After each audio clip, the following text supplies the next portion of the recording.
So welcome everyone to this afternoon's Asbestos Awareness Forum. I'm Stephanie from WorkSafe Tasmania. In recognition of the deep history and culture of this island, we would like to acknowledge and pay our respects to all Tasmanian Aboriginal people, the traditional owners of the land upon which we meet. Before we start, just a few items of housekeeping. Speakers will take questions, time permitting, at the end of their presentations. Online attendees, please send through your questions via the online portal at any time during presenters' presentations. For those here in person, in the event of an emergency, please take advice from venue staff. Toilets are located directly outside the venue room. And lastly, if you do have a mobile phone, we do ask that you kindly put that phone onto silent or switch it off, just for the duration of today's forum. To officially open today's forum, I would like to invite Dr. Rob Walters, WorkCover Tasmania board member, to speak.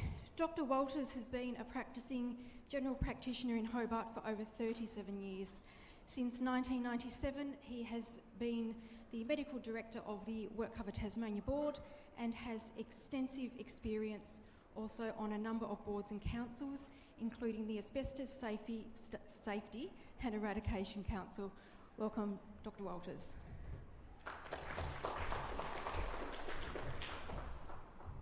Thank you very much, Steph, and welcome everybody. Welcome to today's Asbestos Awareness Forum presented by Asbestos Free Tasmania Foundation and WorkSafe Tasmania. This forum is run as part of the Better Work Tasmania program, which is an initiative that is funded by our board, by the WorkCover Tasmanian board. Hopefully you know what the board does. The board works together with workers, employers, medical practitioners, licensed insurers, self-insurers and others to ensure a fair and equitable workers' comp scheme, good return to work outcomes and safer workplaces for all Tasmanians. And to do that, the board oversees Tasmania's workers' compensation scheme and monitors the performance of scheme participants, promotes prompt and effective injury management, and promotes safe and healthy workplaces by providing health and safety guidance. So, do we have a role in the world of asbestos? My word, we do.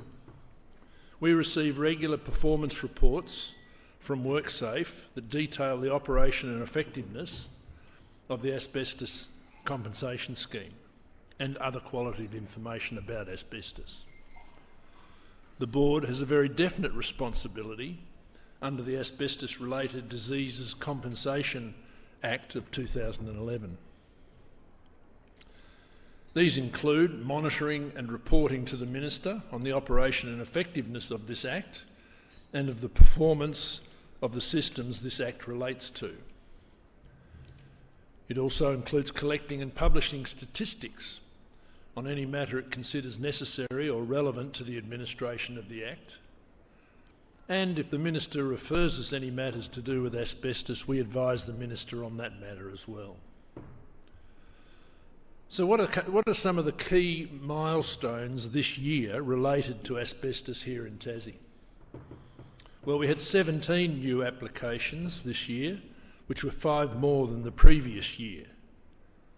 They're remembering that there's this latency period, as we call it, in other words, this long time between when the person suffering from asbestos-related disease might inhale the fibres or contract the disease until it shows up, and that's around the 20 to 60 years, so it can be a considerable distance. I had a fellow the other day, a patient, who we think contracted it 40 years ago. So 17 new applications this year, which was 5 more than last year. Just over $7.7 million was paid in lump sum compensation, $7.7 million here in Tasmania. Funeral benefits and rehab costs were also paid. Just over $135,000 for medical expenses. And just over $9 million was received inwards from asbestos levy contributions. The asbestos levy rate reduced from 3% to 2.5%. So as you know, you're here today as part of National Asbestos Awareness Week. This year it's been decided that homeowners, renovators and tradespeople are being asked to think twice about asbestos and do things the right way by ensuring the safe removal and proper and lawful disposal of asbestos. There are many people who still don't know that horrible fact that 1 in 3 homes in Australia contain asbestos. It can be found in the walls, bathrooms, ceilings, floors, laundries, kitchens, electric switch boxes, roofs, fences, garages, all over the place. Consequently, through activities such as home renovations and illegal disposal of asbestos, we're now seeing people who've never worked with asbestos but who've been exposed to it and suffering from asbestos-related disease. As a consequence, here's this horrible figure that every year in Australia, more than 4,000 deaths in Australia are related to asbestos. It's 4,000 people in Australia. We have one of the highest incidences in the world of mesothelioma, which is the cancer, lung-related, that evolves from asbestos. So, at today's forum, you'll hear from expert speakers to learn more about the dangers of asbestos and the steps being taken by dedicated people to reduce those risks.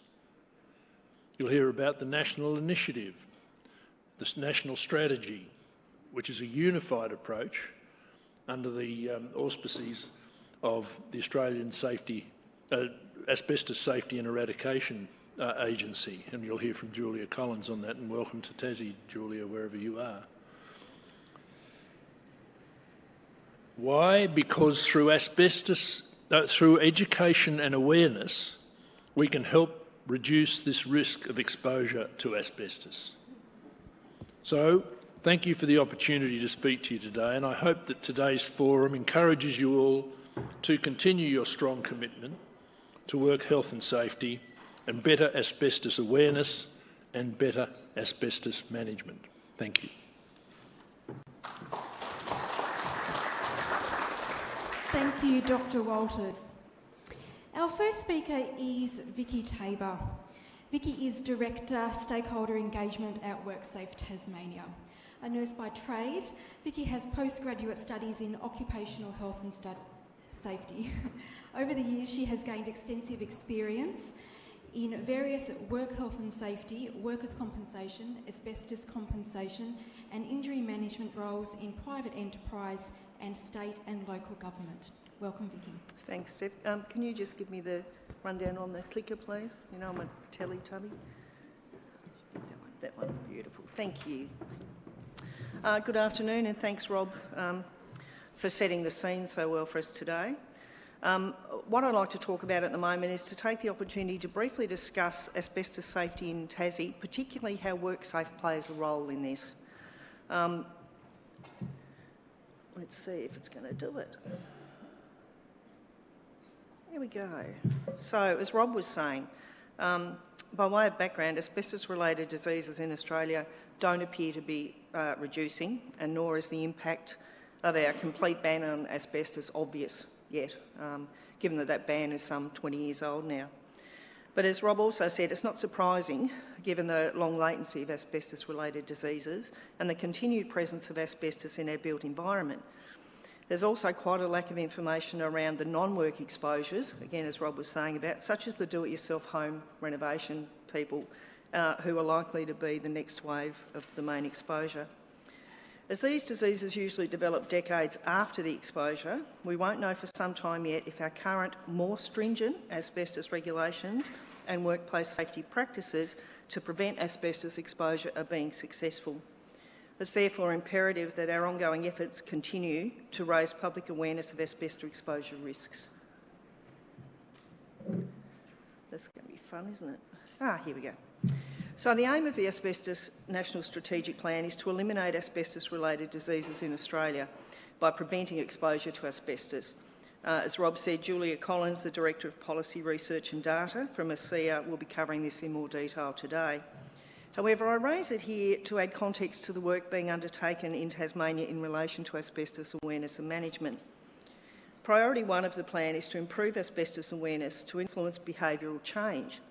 It aims to improve asbestos awareness by providing accurate, easily understood and timely information about the health risks of asbestos exposure to workers and to the community.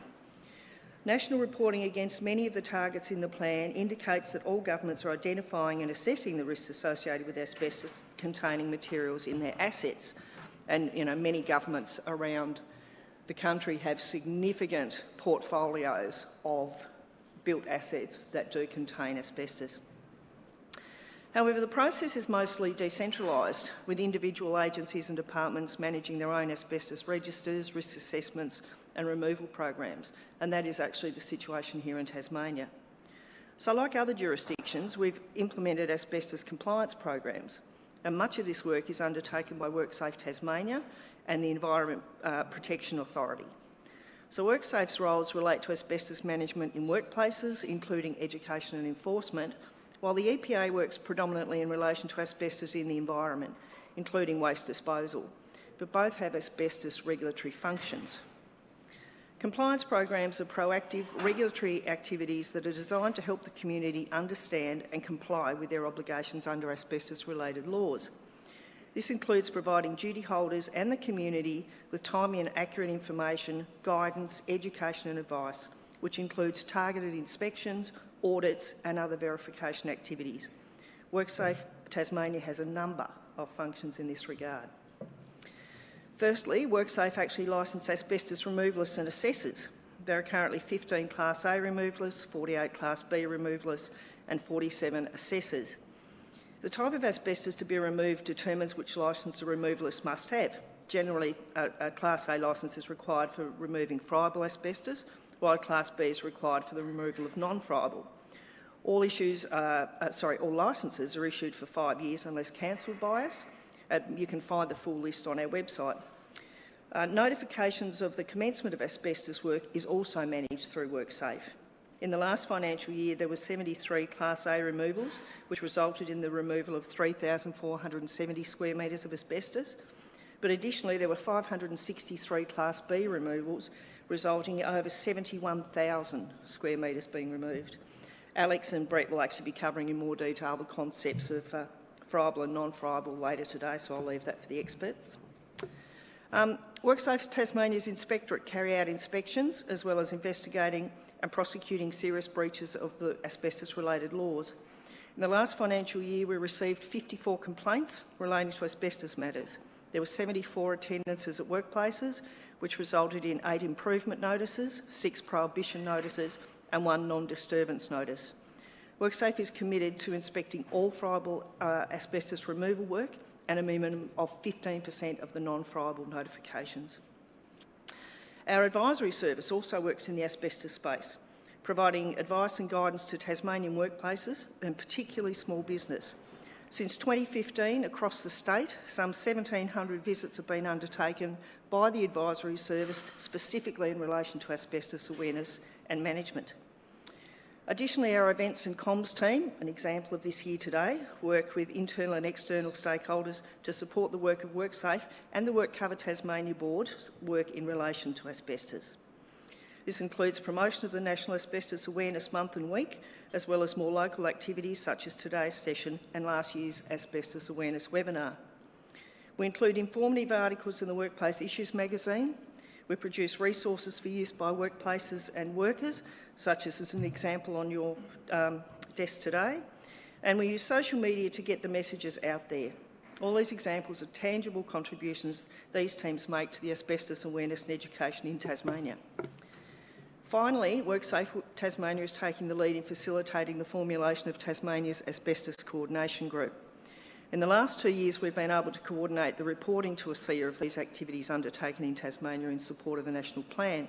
This has included, luckily, buy-in from local government and many state service agencies. However, the establishment of the strategic group itself is yet to be achieved. This approach will be central to the success of the National Strategic Plan and encourages cross-agency coordination of asbestos awareness and management.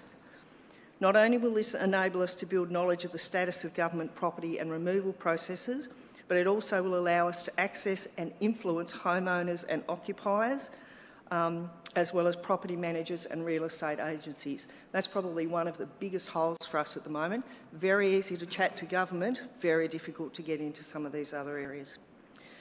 So the formation of the group will actually be progressed next month, when ASEA will be presenting to a number of relevant state service agencies in relation to the plan and to the newly developed National Asbestos Residential Heat Map. So the heat map is actually work that's been undertaken by ASEA using artificial intelligence. It's a data-driven tool that will inform asbestos policy and strategic planning. So it's been an absolute game changer. What it will do is help us to target education and awareness campaigns where they're most needed. It'll allow us to target compliance activity. It'll allow us to plan for removal programs and identifying optimal locations for asbestos disposal facilities, as well as supporting disaster resilience, response and recovery. Thank you.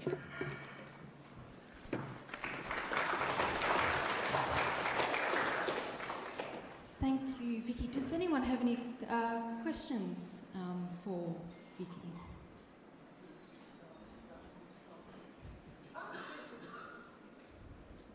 They used to do building renovation shows on TV quite a few years back. The main man, Scott Camden, that outlets. They're renovating the place, moving with asbestos. So, I don't know if it's the case here in Tassie. They immediately stopped work. They had to call a specialist, a hazmat unit, and those people had to be kitted up. Full gear, mask, glasses, you name it. Is that the case here? Yeah, Alex will be able to give us more detail around Who's out? asbestos removal. So I know he's going to be speaking a bit later. But yes, there are very stringent requirements about PPE and removal of asbestos and subsequent disposal. I drive my family mad watching renovation shows like Block and other things when they start ripping stuff out. There's not a piece of respiratory protection to be seen. I'll be walking around town sort of in the car park, but you will not see respiratory protection. So that is one of the things, particularly in the do-it-yourself home renovation space. You have very little authority to act, but we are certainly willing to influence. Was there that case up with me and Stuart? Yes, where it was bulldozed. Yeah. It's the place, me and Stuart, it was virtually made out of asbestos. The guy never got a permit. The council just about threw the book at him. I attempted to, I don't think they had the arm that they have now, or what they had available to them was now was not available to them. Yeah. That's when I read it, I thought, hellfire. I was used to see race profile discussions, so the footage on the news at the time, everybody standing around the boundary of this place watching it all going on.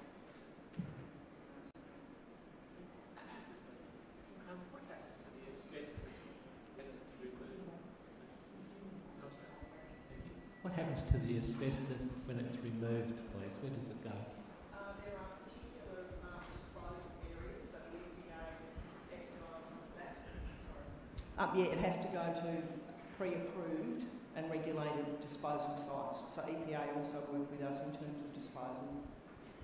So where is that particularly then, please? Copy.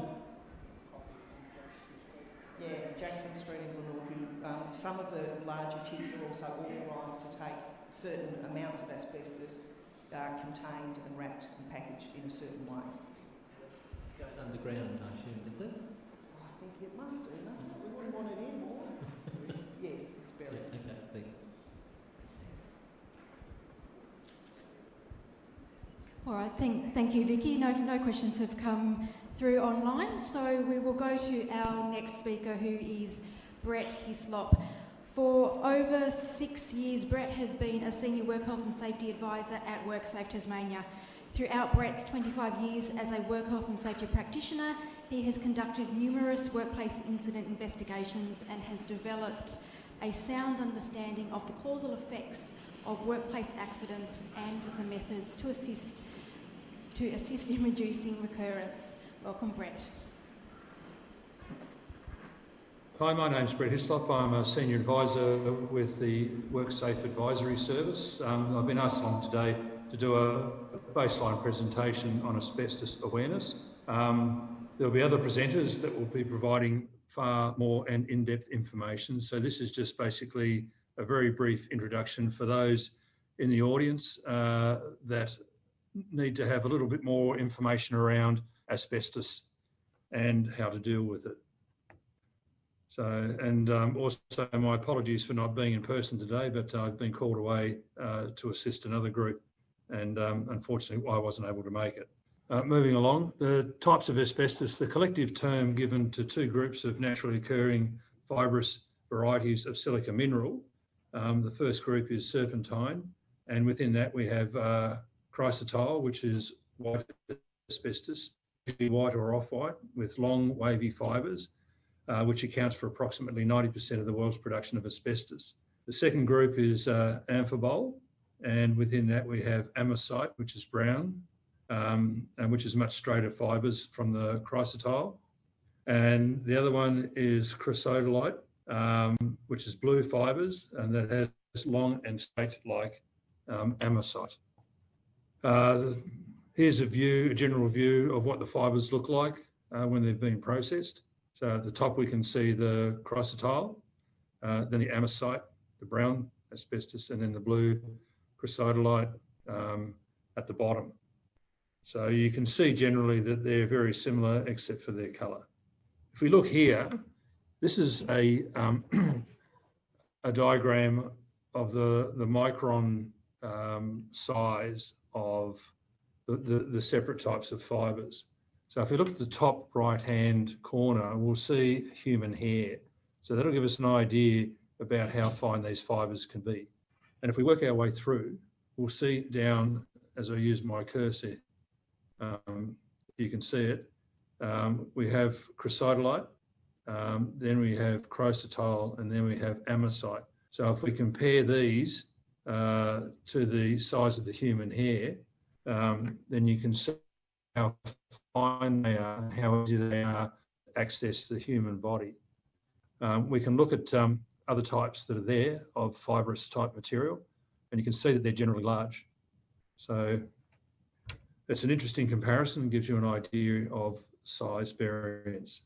If we look at ACM, or asbestos containing material, all ACM can be broadly divided into two groups, that being friable and non-friable.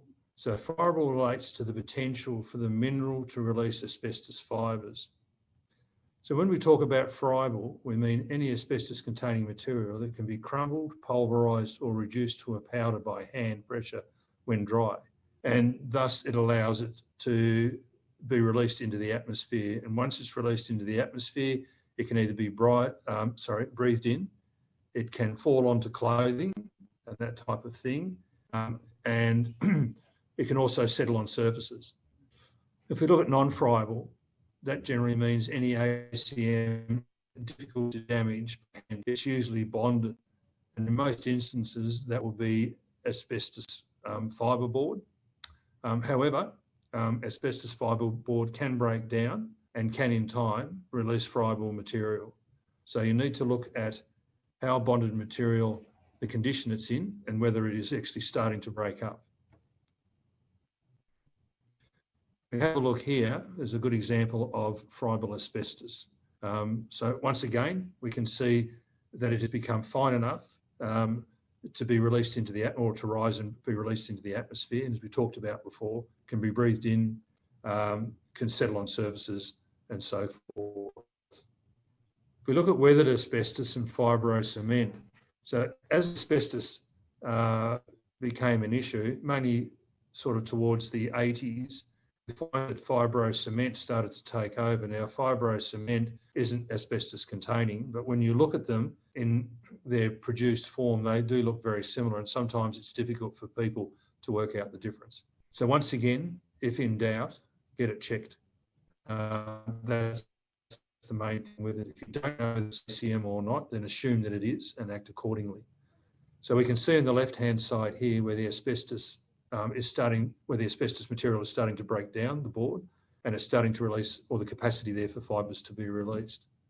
If we look to the right-hand side, we're looking at the fibres. You can see there very different structure that's put together, and definitely no fibres. So why do we use asbestos? So here are a range of things why it was considered such a wonderful material and was used so broadly. So we look at thermal stability and resistance. So it was definitely used in the linings of furnaces. It was used on brake pads and a variety of other areas where either you wanted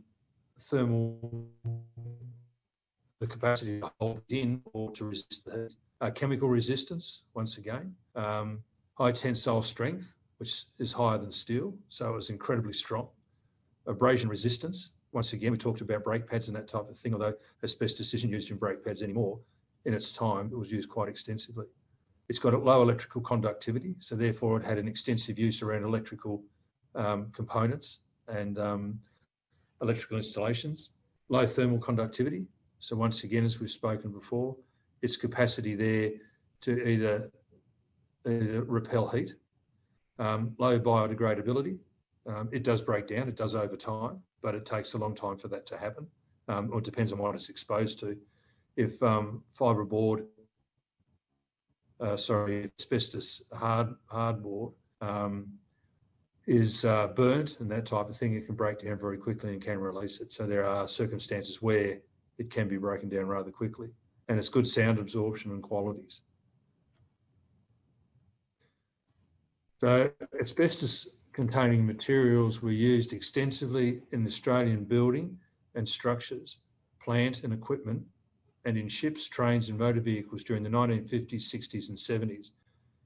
In some uses, including some friction materials and gaskets, were only discontinued in 31st of December in 2003. So it's very likely that if you're dealing with anything that was produced through the 50s, 60s and 70s, it is more than likely to contain asbestos. Especially housing renovations, that type of thing is where it tends to appear more. A lot of it isn't marked or known. So looking at the age of the facility can sometimes be an indicator as to what's there, unless it's blatantly obvious that ACM is likely material used in cladding or that type of thing. So I put in a couple of just basic diagrams here to look at where in the house or the home asbestos is likely to be. And you can see here from the exterior, looking at roofing, gutters, downpipes, ridge capping, insulation, brick, that artificial or false brick cladding is a common one. It's still seen on many houses, right? And the lining under eaves or soffits. If you look at bathrooms, we're talking about walls and ceiling panels, vinyl flooring, tiles, backing. If we look at the kitchen, we'll find that the wall and ceiling panels, the backing on stoves and other things, vinyl flooring, backing on vinyl flooring and insulation, right? Living areas, walls and ceiling panels, carpet underlay, and the insulation of domestic heaters. There was also, although I'm not quite sure how common it was, some ceiling insulation did contain asbestos for quite some time. Fencing, if we look outside, we're looking at fencing, garden sheds, garages, carports, outdoor toilets, dog kennels, and quite often it will be buried or disposed of incorrectly or illegally in property areas, right? So we're pointing out here that there's a large number of areas where it can be found. And if you move into the commercial environment, you'll tend to find that the asbestos is used more, especially in the older buildings. I won't go too far into that because I know that further presenters will show areas where that is. But once again, it can be quite extensive. Roofing, tiling, panelling, all that type of thing, lagging. So it was used extensively, mainly because it was easy to get hold of, easy to produce, and easy to create into things that were needed for buildings and so forth. So items containing asbestos, for a full range of items that contain asbestos, it's best to refer to the asbestos produce database. The link here will show you, the link here will allow you to get to that site. And once you're on that site there are photographs of all the more common or known forms of asbestos to be aware of. So it's a really good area, it's a good place to go to if you're not sure, to have a look, and it'll give you examples of what you should be looking for. However, this doesn't mean that it is asbestos, right? And once again, you'll need an asbestos assessor to determine and have it analysed to make sure that it is asbestos. Now, if we look at asbestos exposure, if we go back, we looked at how fine the fibres can be once they become airborne, right, or become friable. Well, a lot of people associate asbestos mainly with lung-based disease, but as shown here in the diagram, it can also be swallowed, right, and it can affect the esophagus and also the stomach and the abdomen. So, but generally, the fibres are breathed in, and they tend to find their way down into the alveoli, which is where the gas exchange happens in the lungs between the blood and the lungs itself. I mean, it's a semi membrane, and it allows air to be passed between blood without fluids going into the lung. So these are extremely critical in allowing people to breathe correctly and to get the right amount of oxygen into the bloodstream out of the stream. But if we look at asbestos-related disease, if we look at asbestosis, asbestosis is not a cancer. If asbestos fibres accumulate in the lungs, the body can cover the fibre with scar tissue. The scar tissue is not elastic and it continues to grow in the lung, even if no further asbestos is inhaled. Lungs become inefficient and cannot handle the volume of air necessary to produce the amount of oxygen the body needs, which we talked about previously. People with asbestosis often experience shortness of breath. So the latency period for this is generally 15 to 25 years. Excuse me. We look at pleural plaques. Pleural plaques are patches of thickening of the lining of the lungs. Pleural plaques are an indication of asbestos exposure, but are not an indication of cancer.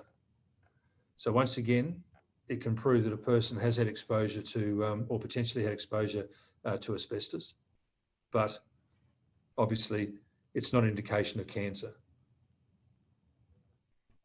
If we look at lung cancer, it's the growth of tumours in the bronchial tubes and lungs. Smokers who have been exposed to asbestos are at far higher risk. The majority of people who die from asbestos-related lung cancer were also smokers. So once again, smoking exacerbates the problem. So inhaling or having fibres in your lungs, asbestos fibres, is one thing, but adding to it through smoking. So if we look at the latency period for that is generally 20 to 30 years. So once again, it's over a prolonged period of time. One of the more commonly known ones is mesothelioma. So it's a cancer of the lining of either the lung or the intestines. It's not related to smoking. Death usually occurs 9 to 12 months after diagnosis. In some cases, the asbestos dose has been very low and the duration of the exposure has been short. In general terms, the latency period here is 30 to 50 years. If we look at asbestos-related deaths, there's some stats here that I've gained and I thought were worth showing. So asbestos exposure is the #1 cause of work-related death in the world.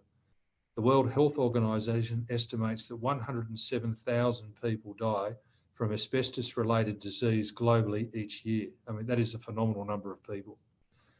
Australia has one of the highest measured incidence rates of mesothelioma in the world. Right, each year in Australia, it is estimated between 700 to 800 people are diagnosed with the rare and aggressive cancer. So once again, not a statistic to be proud of, but one to show the fact that exposure, right, if avoided, can reduce the number of deaths, not only worldwide, but also within this country. So asbestos management. One of the things I've found in my time within safety, and I've been in safety for 25 years. I've been with WorkSafe for 6 years, and 3 years I spent as an inspector. And it's interesting to note that a lot of the larger companies are very good at dealing with asbestos, but a lot of smaller operators aren't. And the main reason around that tends to be cost, because it's extremely expensive to manage asbestos in the workplace, as in the removal of it, and then for the disposal of it.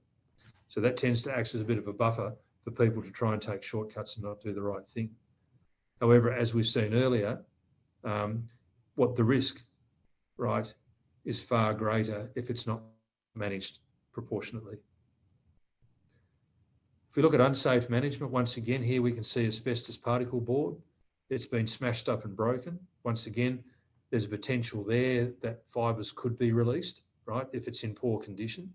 So once again, disposing of it is quite difficult. A lot of people aren't careful with the way they do it. They tend to treat it as if it's fibreboard, right, and they just simply don't take the necessary measures. We also find during demolition and that type of thing is that people tend to dig holes and bury it. Once again, this is not permitted. And the other part of that, of course, is further down the track, people go and dig up those areas for a different reason and suddenly find themselves in amongst a mass of ACM, asbestos-containing material. Once again, this is not uncommon and happens. We also look at prohibited asbestos disposal, as in dumping. Once again, we can see here, people don't want to measure the cost. And it's interesting if you actually look at this photograph to see that it has been wrapped, but then it's been dumped. So it seems if someone went to the effort to remove it and wrap it, but then decided they weren't going to pay the money in order to have it disposed of correctly at an approved disposal facility. So once again, this is not uncommon, and furthermore, it starts to add to the public risk. So if we look at the legislation around asbestos, and I won't go too far into this, it's just fairly basic, is that all asbestos management and removal must comply with the following documents. So we've got the Work Health and Safety Act of 2012, the Work Health and Safety Regulations of 2012, we have codes of practice, how to safely remove asbestos, and maintenance of asbestos in the workplace. So that there's a relatively good amount of information there that people can access to give them guidance on how it should be dealt with. And if they're not able to deal with it, then there's also the capacity to bring in professionals, people that are trained and know exactly how to deal with asbestos. So if we look at the key points within the Work Health and Safety Regulations, we look at Regulation 422, asbestos to be identified in the workplace. If we look at Regulation 425, it talks about the maintenance of an asbestos register. However, it's not required in buildings that are post 31st December 2003 because technically asbestos should not have been used in those buildings. But once again, if you identify something that may have been brought in inadvertently and you think it might be ACM, then get it checked. If you look at Regulation 426, it's review of the register, and that needs to be done in accordance with Regulation 430, which basically means it has to be valid within a 5-year period. Access to the register, so anyone entering your workplace has access to the register to find out where asbestos is, so that if they're working in that area, they know what the risk is. And R430, which is an asbestos management plan, which needs to be reviewed every 5 years. So if you have a management plan, you will subsequently need to have a register because you will have asbestos on site. So site-based asbestos, if you find what you believe to be ACM, don't continue to disturb the site. Have an asbestos assessor take a sample and have it analysed, right? If it's asbestos, then have it professionally managed, removed and disposed of legally. Who do I contact to assess and or remove asbestos? Which is one question everyone asks when they find it. So if you find what you believe to be ACM, then contact a licensed operator, and there is a list available through the WorkSafe TAS website, and the link we've got here will take you directly to that, or if you go to our website and type in asbestos in the search engine there, it'll take you to where all the asbestos information is. So the main things to come out of this is don't expose yourself and others to the asbestos risk. Remember what we said before. If it becomes friable, it enters the atmosphere and then it has the chance to be breathed in, to settle on things, right? Clothing, anything really, and so forth. So it needs to be managed appropriately. So manage it correctly. And there is no miracle cure for asbestos-related diseases. And the best way not to contract them in any way or form is to manage them correctly and not expose others to the risk. Unfortunately, I won't be able to take questions for you, but I believe there will be someone on site there to do it for us. So if you do have any questions, feel free to ask. Once again, I apologise for not being here in person. I hope the presentation's been of value, and I promote further discussion around how to manage it, both within the workplace and in the house. So with that, I thank you very much for your time, and I hope the rest of the session is as informative. Thank you very much. So we thank Brett for his presentation, and in the room today to take any questions from the audience, we have Senior WorkSafe Tasmania Inspector Roman Saliga. So if anyone has any questions online, please use the online portal. In person, if you just raise your hand and we'll bring a microphone to you.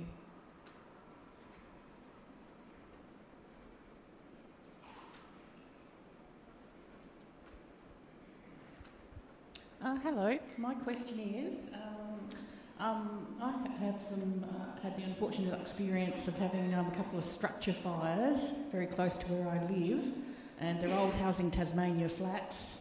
The fireys who attended, this is within the last few years, were all wearing their breathing apparatus, but the nearby residents didn't have any such thing. We could smell the smoke. Is there any risk to nearby residents of asbestos fibres, because all the fencing went up afterwards saying danger asbestos, so we know it was there? I know asbestos doesn't burn, but would any of the fibres become airborne? Well, I guess they're airborne. Thank you for your question, but yeah, they're airborne. So in the past we've had sites where there has been contamination of adjoining properties. Yes. So that has to be assessed by the best ways for whoever comes to clean up that site. Yeah. They should be maybe having a occupational hygienist to come and look at what was the potential for people, because it's very hard when you've got a dynamic sort of environment. Yeah. Yeah. What's the wind doing? All that kind of stuff. In the very old standard, in the past, when they had removal, normally there was what was a 10-metre sort of a rule, and it was difficult to find fibres outside that if it was removed appropriately. Yeah. That's obviously not working for a fire and things like that. So yes. The other potential is if you feel that you have a concern, is you go and see, your GP or whatever else to talk about it with them. Yeah. Obviously, these have long latencies, so it's difficult to see what the effect is on you immediately. And my thought was, because I could smell the smoke, obviously, some of it had drifted across. So, yeah. Yep. Whatever was combusting in those fires. Anyway. Probably a fairly low potential, but I think that's more of an occupational hygienist question as to making that kind of assessment. Yeah. Okay, thanks. Wait and see. Thank you. Does anyone else have any questions? Yes?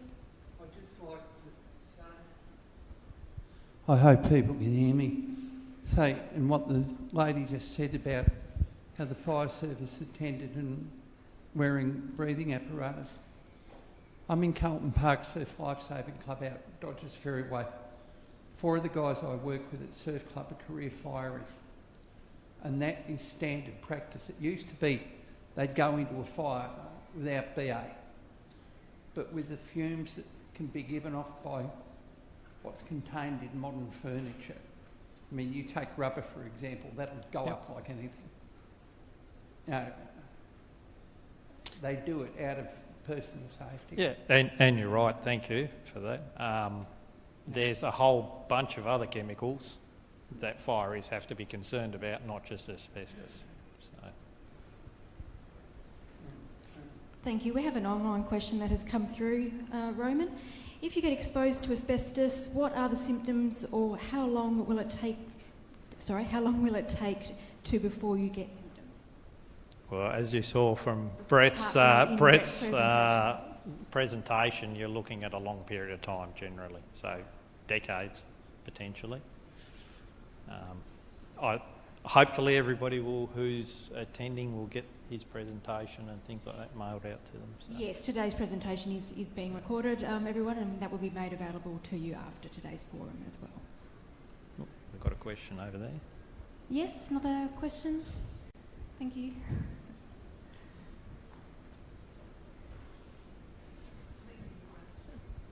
Hello. My question is for the home DIY person. So what tools are available out there for anybody that is going into DIY? So let's say you've got a house that's in the 50s, you want to do the bathroom and the kitchen, and you've taken a look at it and you're a DIY person and you've gone, oh, it could be asbestos, but I don't think it is, because I know better, because I'm DIY and I know what to do.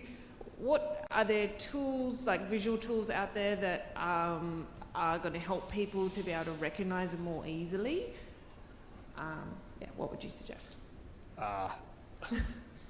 You can't really check it unless you get it done scientifically, right? Yep. To get a yes or no. So all the DIY can do, DIY type person, is sort of get the awareness that it might be, and then they need to go and take it somewhere, ring up one of the assessment people. There's a few companies that do that. They can tell you how to take a sample, bring it to them and make the assessment. If it's a simple job, or maybe get a removalist in to have a look at it, and then they got more, years of experience about identifying stuff.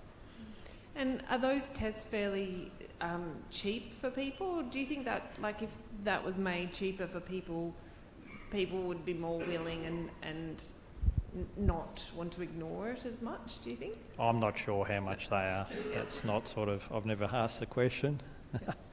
I think they're in the I don't know, hundreds of dollars, but not sure. Thanks. We'll just take this last question.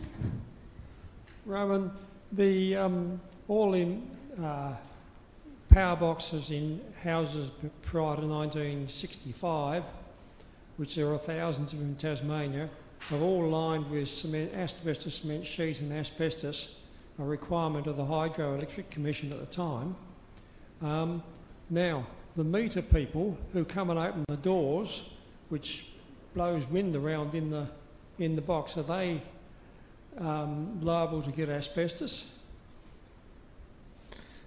It's up to the PCBU that employs those people to go and assess that risk and then to put appropriate measures in place. So it would depend on what's done to those meter boards and how weathered they are, etc. And as the meter boards, etc., were required by the hydro to be lined with that, the hydro at that stage was a Tasmanian government department. Would the hydro pay to have that stuff removed? Now it's dangerous. You might need to go and ask the hydro. Thanks, Tony. All right, we'll just take one more online question that has come through, Roman. So, do you believe that asbestos can be carried in a body of water? For example, could degraded ACM roofing have fibres carried with water runoff to another area, then pose a risk? Certainly when it's being collected, or they're doing a removal, you are meant to collect any runoff and filter it and keep that filtrate and dispose of it as part of that process. So certainly it does flow out into the water. We don't want it out in the environment, so we want to collect it at the source and just minimise what gets out there. I mean, It is, if you go on the west coast, it's in the rocks, but we can't do anything about that. But what we can do about, let's minimise it, basically. All right. Thank you, Roman, and again Thank you. we thank Brett Hislop from WorkSafe Tasmania for his presentation. So our next presenter is Alex Brettingham-Moore. Alex is Business Manager at Aegis AC Proprietary Limited, where he has been the Business Manager and Director since 2015. He has extensive management experience working in mucker research, forestry, mining and aquaculture industries. Alex is also a Committee of Management member with the Asbestos Free Tasmania Foundation. Welcome, Alex.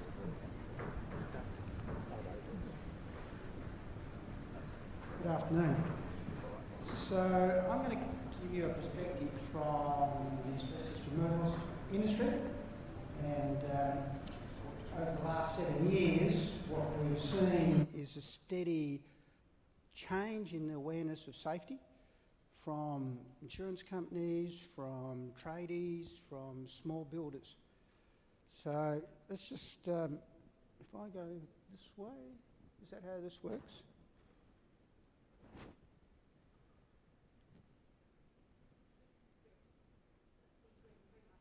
Yeah. No, not working.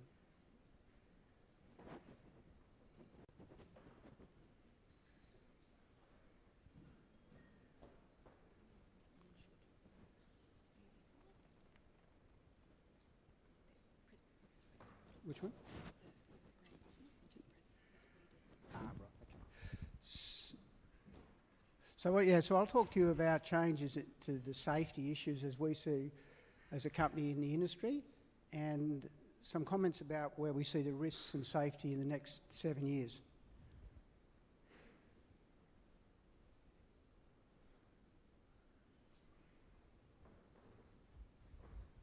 I'm not having any success here. Oh, there we go. So what I'll talk to you about is the impact of bulk asbestos testing and how much that's changed and why that's having such a positive impact. Talk to you a bit about floor vinyl, which from a household renovator's point of view is a really big issue. Fire damaged buildings and the comment you've made there about what happens nowadays. The dumping of asbestos and industry participation. So back in 2019, for the 10 months, January to October, we did 78 samples, bulk samples from houses, industrial sites. This year we've done 149, so a big increase. And the main drivers of that increase are insurance companies.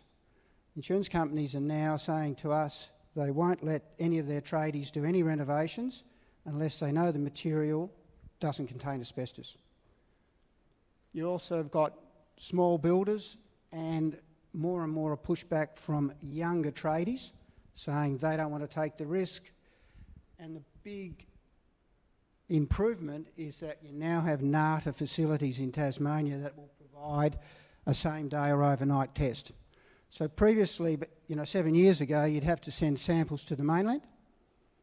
So a lot of builders would go, oh, we can't wait for that, we've got people standing around. So they'd get on with the job. But now, because it's so easy and accessible, the sampling process has really reduced what we think is previously a big safety issue, and that was people not being prepared to wait until the sample came back positive or negative. Floor vinyl, and to take your question about home tradies, this is probably, from where we sit, one of the more serious issues, because what we're seeing is home renovators coming in thinking, oh, well, we'll just pull the vinyl up, and I'll show you some photos in a minute what I actually mean. They pull the vinyl up, and then there's a backing sheet, very thin backing sheet, that stays stuck to the concrete or to the timber. So, oh, well, we've got to remove that, let's just get a sander onto it, or a grinder. And then worse still, they get a household vacuum cleaner, they vacuum up the dust, and then they go into their children's bedroom and vacuum the floor, and all the dust goes straight back out into the bedroom. So how we address, or how the industry and the regulator addresses that sort of control with households is going to continue to be a big issue. So if you look at these pictures here, what we're seeing is, I don't have, do you have a pointer? No. All right, take the middle picture. That grey vinyl is modern vinyl. It's quite flexible, quite bendable. But underneath it is an older style vinyl. And if you look at this last picture, when you peel it back, you'll see a white sort of edging. That's the material that actually contains the asbestos. So here's another house. This house had a flood. The owners wanted to pull it up, but they got it. The insurance company said, no, we want it tested. You can see in the middle picture where my thumb is, if you just peel it back, you can see this white material on the backing, and that contains maybe 25, maybe up to 35% asbestos. And then there's a photo now of the place cleaned up. But to clean that area up, we had to treat that as a Class A asbestos removal job. So the guys had to have full face air-powered respirators. We had to install a wet decontamination unit for showers and things like that.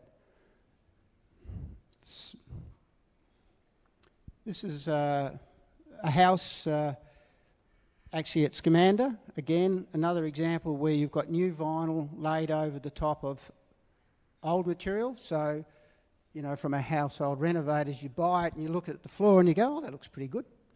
And then you go to do your reno and oh, there's this strange stuff underneath. So again, that little white stuff on the background of the bottom brown layer is the problem. This is a commercial site which shows you probably a better example of where the backing remains glued to the concrete floor. And that's the issue you deal with, and how do you safely remove that? The regulator has taken the very right choice of saying this material is Class A, friable, and it should be removed under those sort of Class A controls. So, bubble up the whole area, install negative air units from an airflow point of view, install showers so the employees can be washed after the work, make sure they wear full face air-powered regulators. So fire damaged buildings, to take your question, that's increasing, and what the insurance companies are saying to us is, before we're going to do any demolition, we want to know, is there asbestos inside the building? And the biggest issue is the eaves, usually around the building. And what happens is when the heat comes into contact with the asbestos, it shatters, and you get this fly out of material. And so now what we do is we treat the first metre outside the house as what's called the primary zone, and we'll dig that down to about 10 centimetres, and that'll go as removal as with the burnt building material, and that significantly adds to the weight of an asbestos burnt out building removal. And so it's not uncommon to be dealing with 70 to 80 tonnes of building material and soil, which is wet because we spray it to stop the dust going out to adjoining properties. Outside the primary zone, we do a walk around, and any pieces we see, we pick up. So here's a couple of examples of, and this one is in Launceston, and you can see how close this fire was to the adjoining property, the brown fence. And in the bottom of that photo here, this is how far the asbestos was cast out from the house, from the eaves. It's another house, unfortunately also in Launceston, And you can see the telltale signs of the asbestos eaves with that dimpling on the back of the sheet.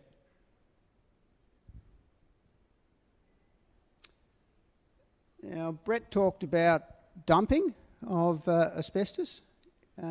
Interestingly, we've actually seen a reduction, and that's come about because of all the councils we deal with and the parks. We're not getting the call-outs that we would have over the last 5 to 7 years. So this year, we've actually only been engaged in 2 call-outs for collecting of dumped asbestos.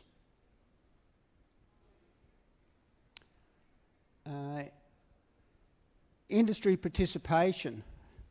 There seems to be fewer small players in the industry than there was over the last 7 years. And I'm sure one of the reasons for that is the compliance regime that WST have got in place. And somebody like myself, who doesn't go out in the field, would spend probably 30 to 40% of every day putting together the paperwork so that we can comply with the AR1s and the AR2s, but also the safe work method statements, etc. So some comments for the next 7 years. We certainly encouraged WST to get out to all A-class jobs. We think that's where the real risk lies, and that's why we welcome their set of eyes every time we start a job. Randomly going out to B-class jobs is terrific because it keeps the participants on their toes, make sure they've got their job packs with all their documentations and licences and doing what they say they're going to do. One area that we'd like to see worked on is all asbestos removal firms providing biannual medical or proof of biannual medicals. Now, what we're trying to do there is that, okay, as an industry, we talk to the businesses, but we want the employees in those businesses to be made aware of the risks they're involved with, rather than just be told to go out to a job. And by doing a biannual medical and having to prove that they've been done, we're thinking that the employees will then go, oh, so I'm doing a medical because I'm doing something risky, which means they may start to ask more questions about what they've been asked to do. Just as a smaller aside, I think it's probably worthwhile considering the AR1 and the AR2 being merged and including in that document pictures of what is actually going to be removed so that the inspectorate can see firsthand that what they're being told in the document actually matches what is going to be removed. Asbestos registers. We go to so many properties, commercial properties that don't have registers. It's a bit staggering when you think that there's a requirement to have it, and why they don't have them, I don't know, because it's really protecting their risk as the person controlling the business unit. We are seeing more and more tradies raising the issue before they start doing any work. They want to know what they're actually drilling into or what they're digging up.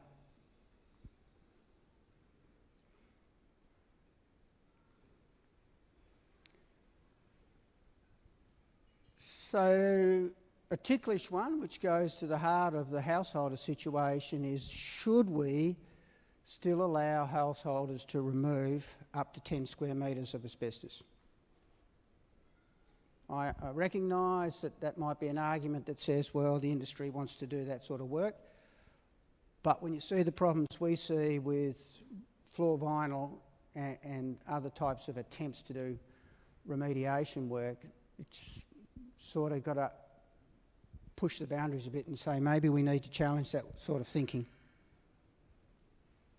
In summary, I think over the last 7 years in the industry, it seems to us that it is a safer industry than it was. Certainly the builders, the tradies and the insurance companies are pushing back, WST's involvement in the field. I can't push high enough that if the inspectorate's out in the field like they are now, then they've just got to keep doing that, because that'll raise the standard with the employees who are doing the work. Finally, somehow we need to fund more ongoing advertising and promotion to the household about, you know, don't take the risk. And to answer your question, you can get an asbestos test for around $70 to $100. Anyway, questions? I'm happy to take any questions.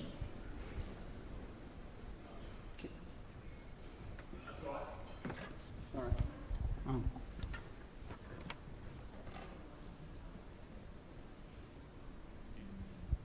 As a licensed builder, am I legally allowed to take a sample and test it off, send it off for testing myself? I don't think there's anything that says you can't take a sample and put it in a sealed bag and take it to one of the NATA labs for testing. Yeah.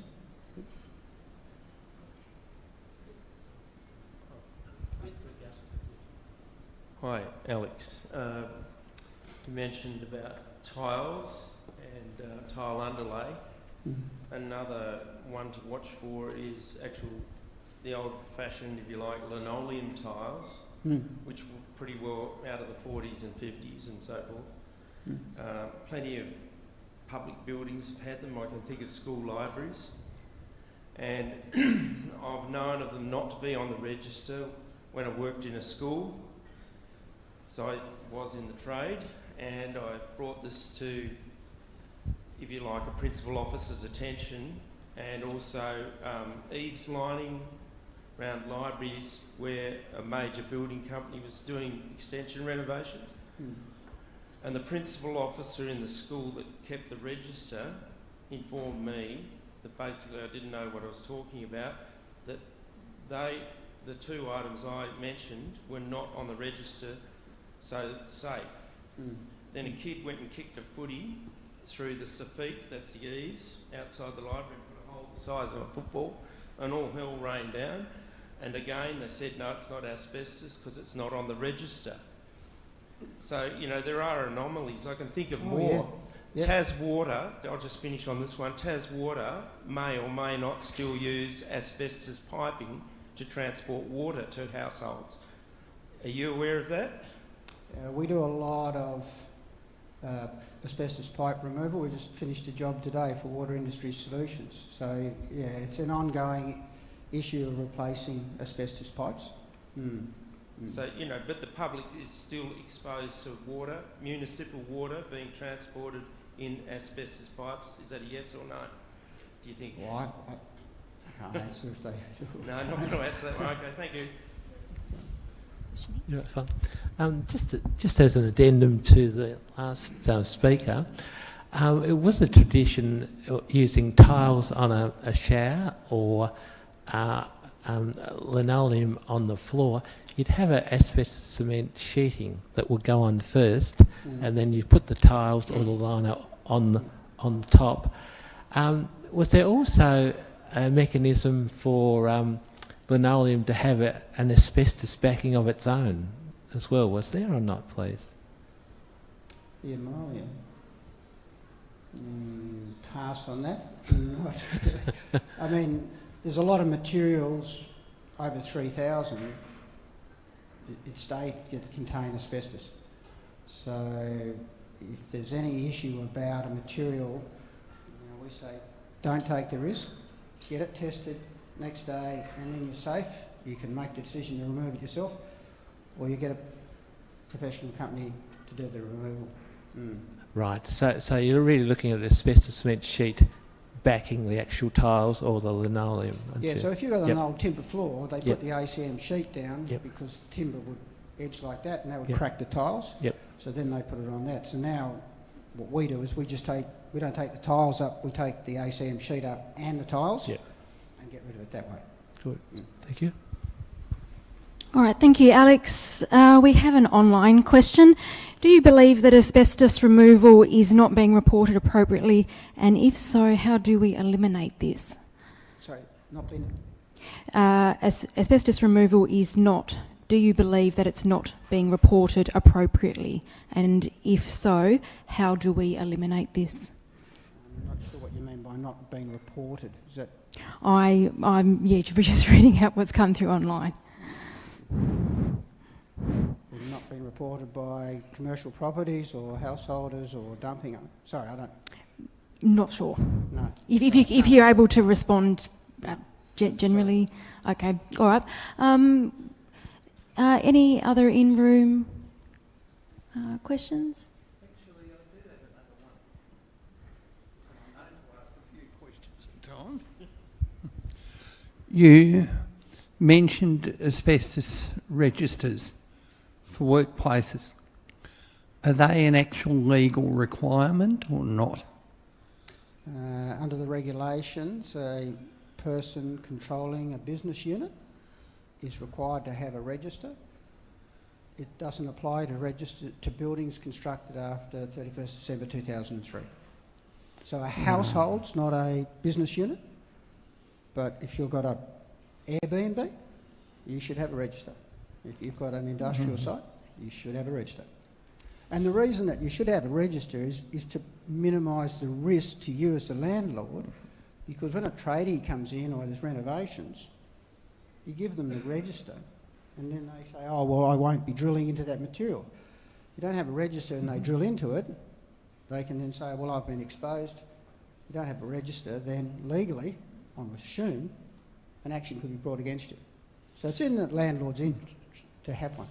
The reason I ask is 25 years ago, living up the northwest coast, I was on a course at the Burnie TAFE College. And one of the things we had to do was we had to fit out an office. And I said to the teacher and the rest of them, I believe it's contained in law somewhere that you're required to have firefighting equipment, but I don't know exactly. Well, I contacted a good mate of mine who happened to be the senior fire equipment officer in the area at the time, and he said, you are right, it is a legal requirement. Building regulations, general fire regulations. He said, in a lot of cases, if you haven't got extinguishers and hard drills, the insurance companies won't touch you. And I said to him, thanks, Pete, I owe you one. Yeah. All right, thank you. We have one more in-person question for you, Alex. So if you send your sample off and it's $70 to $100 to get tested, and as electricians we have to carry a full PPE kit, has anyone designed a self-testing kit? So if we have a situation where you think that could be asbestos, you could, if I take drugs into an airport, they can put it in a little bag and tap it and it'll turn blue. So is there anything that I could put into a little bag and tap, and if it changes colour, then I've got a reason to say this could be asbestos, so I better be careful and I better get it sent away and get it tested, rather than just all just guessing? I have seen advertisements with sort of kit ideas, but I'm yet to find anybody who endorses them. I don't think there's a way at this stage that you can take a sample and test it yourself.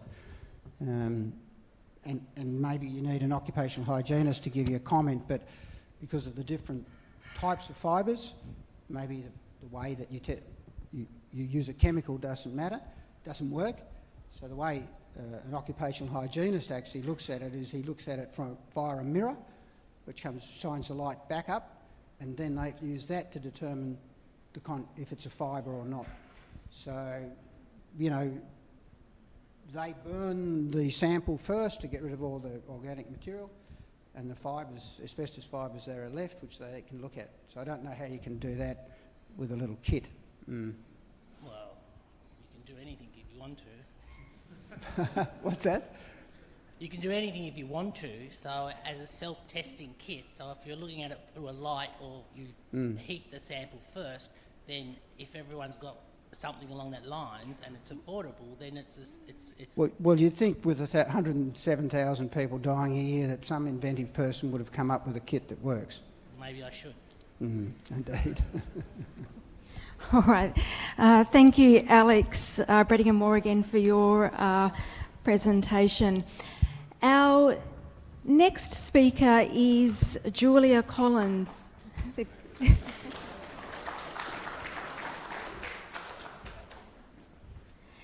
Our next speaker is Julia Collins. Julia is Director, Policy Research and Data at the Asbestos Safety and Eradication Agency.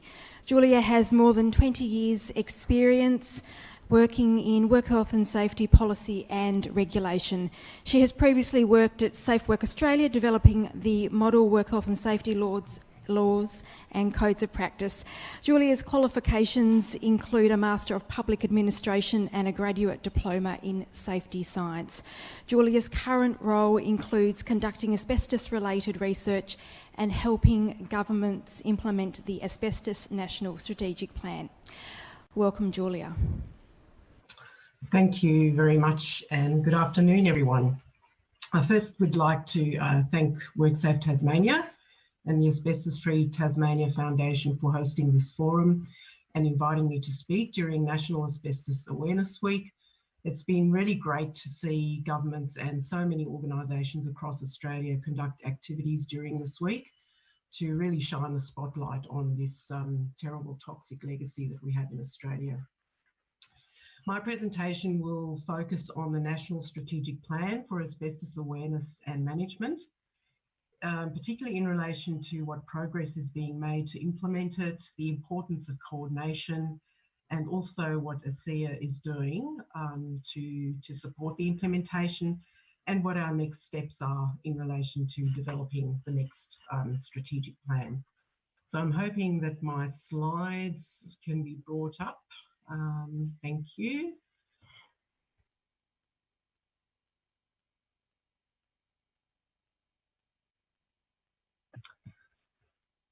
Oh, sorry. So I'll just go to the next slide. So just to provide some context and some perspective, we estimate that there's been 13 million tonnes of asbestos-containing materials that were manufactured in Australia prior to the 2003 ban. And of all those manufactured ACMs, 93% were asbestos cement sheeting and water pipes. And we estimate that the stock remaining for 2020, or at 2020, is between 6.1 and 7.5 million tonnes. So still around 50% of those manufactured asbestos materials are in our built environment. And by 2030, the peak flows to waste, we estimate to range between 165,000 and 185,000 tonnes. So unfortunately, it's not an over-exaggeration to say that asbestos-containing materials can be found in every region and town in Australia. So now on to the National Strategic Plan. So ASEA was established in 2013 to develop a National Strategic Plan for Asbestos Awareness and Management, and that came out of a review that was conducted in 2012. And we have as our main function that we coordinate that implementation, so we're not a regulator. We are now past the midpoint of this current 5-year strategic plan, and its aim is to prevent exposure to asbestos fibres in order to eliminate asbestos-related disease in Australia. And it does this by coordinating actions not only across the Federation to ensure the Commonwealth and jurisdictions are working to a shared purpose, but also to bring agencies and government bodies together within each jurisdiction to ensure that those actions are coordinated. So there are 4 priorities under the plan. So the first one is to improve asbestos awareness to influence behavioural change. The second one is about identification and effective legacy management.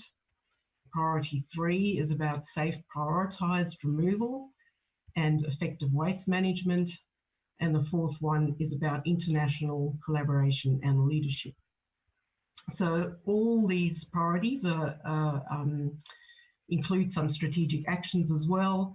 And then the strategic plan also has 9 national targets. All governments in Australia have signed up to implement the National Strategic Plan, and the majority have established interagency coordination groups and developed local action plans aligned to the National Strategic Plan. And they all also report to ASEA annually against those national targets. So how do we support implementation? So we support the coordination of the work that we do. So we collect the data, monitor and report progress on the implementation of the National Strategic Plan. We also conduct asbestos-related research. We provide advice and support. We've got quite an extensive website, and we've also got a hotline if people need advice. We do often refer them to the jurisdictions as well. We also, as a key function, raise awareness, and you may have already seen our Think Twice About Asbestos national awareness campaign that we are running. And we also do quite a lot of international engagement. So we work quite closely with international organisations to support worldwide bans of asbestos. So the next few slides are going to be about the progress against the 9 national targets. We have prepared a progress report that you will find on our website, which has got a lot more detail. Which assesses all the 9 targets and what action's been taken against those, based on information that's been provided by the Commonwealth, State and Territory governments for 2021, and also our own research. We are currently preparing the progress report for 21-22. The 2020-21 report does acknowledge that progress was interrupted due to the impact of the pandemic, which certainly competed for government resources, particularly in the public health space, which may otherwise have been allocated to asbestos awareness and management. And it also highlights the challenges that we have found in meeting some of the targets, where we had incomplete or inconsistent data, which made sort of accurate assessment difficult.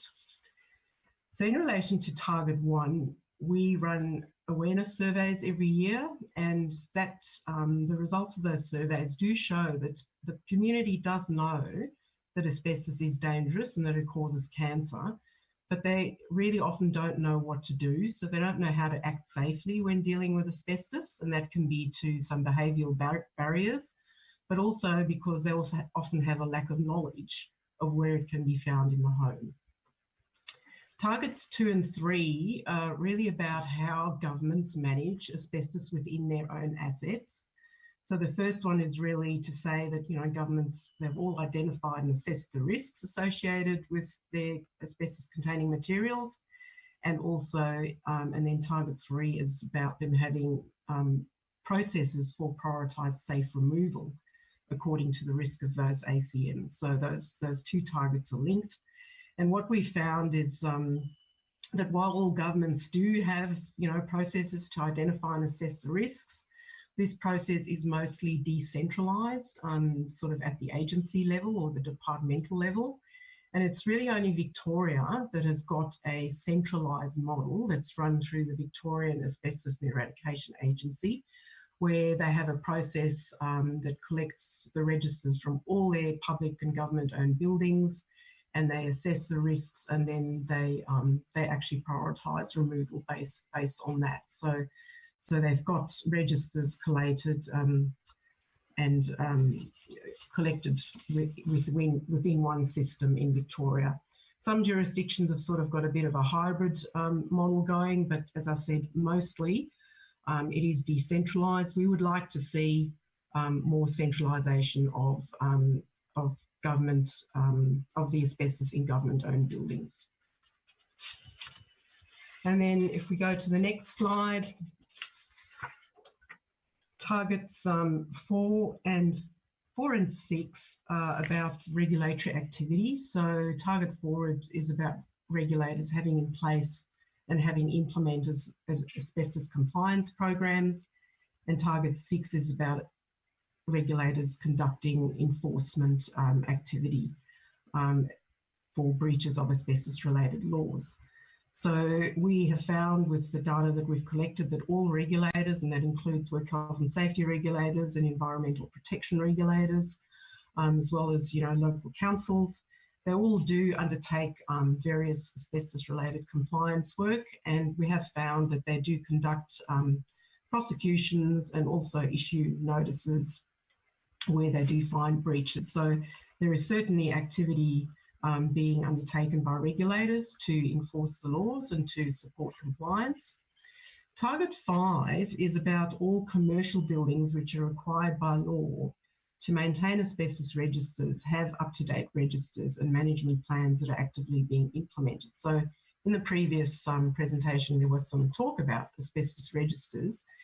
This target is really just a restatement of what is a legal requirement, but we know that there are lots of problems with registers being kept up to date, with registers being good quality. So this target is really designed to sort of capture information around that. So we really expected that work health and safety regulators would do some compliance activity, or at least have a look at what the percentage of compliance was in workplaces with asbestos registers and management plans where they're supposed to have them. But unfortunately, we actually got no data for this particular target, so we were unable to sort of make any assessment on what the sort of level of compliance might be. But we know that for this year, a number of jurisdictions, the work health and safety regulators in Queensland and in South Australia are undertaking targeted compliance activity in relation to asbestos registers and other asbestos-related requirements. So hopefully in the next report, we will have some information about this, this particular target. So the next slide is about targets 7, 8 and 9. So target 7 is about easier and cheaper disposal of asbestos waste. So we know that to combat illegal dumping, making disposal of asbestos waste easier and cheaper is one of the things that will help. And while most jurisdictions have removed the waste levy for domestic loads of separated and wrapped asbestos waste, and I think Tasmania did that quite recently as well, they're also implementing strategies to address illegal dumping. We found that there is certainly more focus needed on what can be done to meet this target, including assessing asbestos waste infrastructure capacity to deal with the rising quantities of asbestos waste that we know will continue into the future.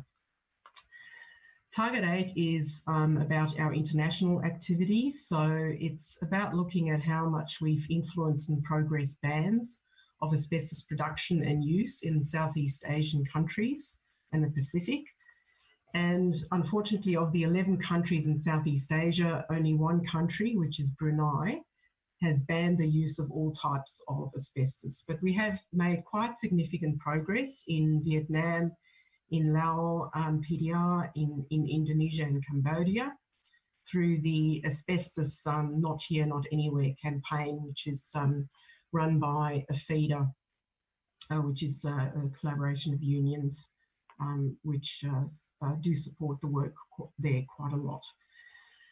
So hopefully we'll make more progress there. And our CEO actually just recently visited Southeast Asia, and we've been having lots of discussions with ministries over there to really progress bans in these countries.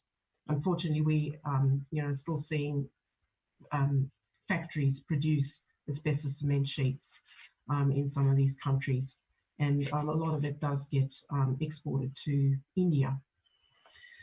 Target 9 is about developing an evidence-based national picture that assesses the likelihood of asbestos-containing materials being present in the residential environment. And this has been a key project of ASEA that we've been working on for over a year now. And we started that project by looking at just asbestos cement roof hotspots. And we used sort of satellite imagery and a number of other sort of technologies to identify as hotspot areas where there were a lot of asbestos cement roofs. So that information was published, and we then moved on to developing a national residential heat map, which is the next slide. So this is quite exciting work where we were able to use what is very limited residential asbestos data. As we know, residences don't have, or homes don't have asbestos registers, but we were able to collect some residential asbestos data and then use artificial intelligence and predictive modelling to develop Australia's first national residential asbestos heat map.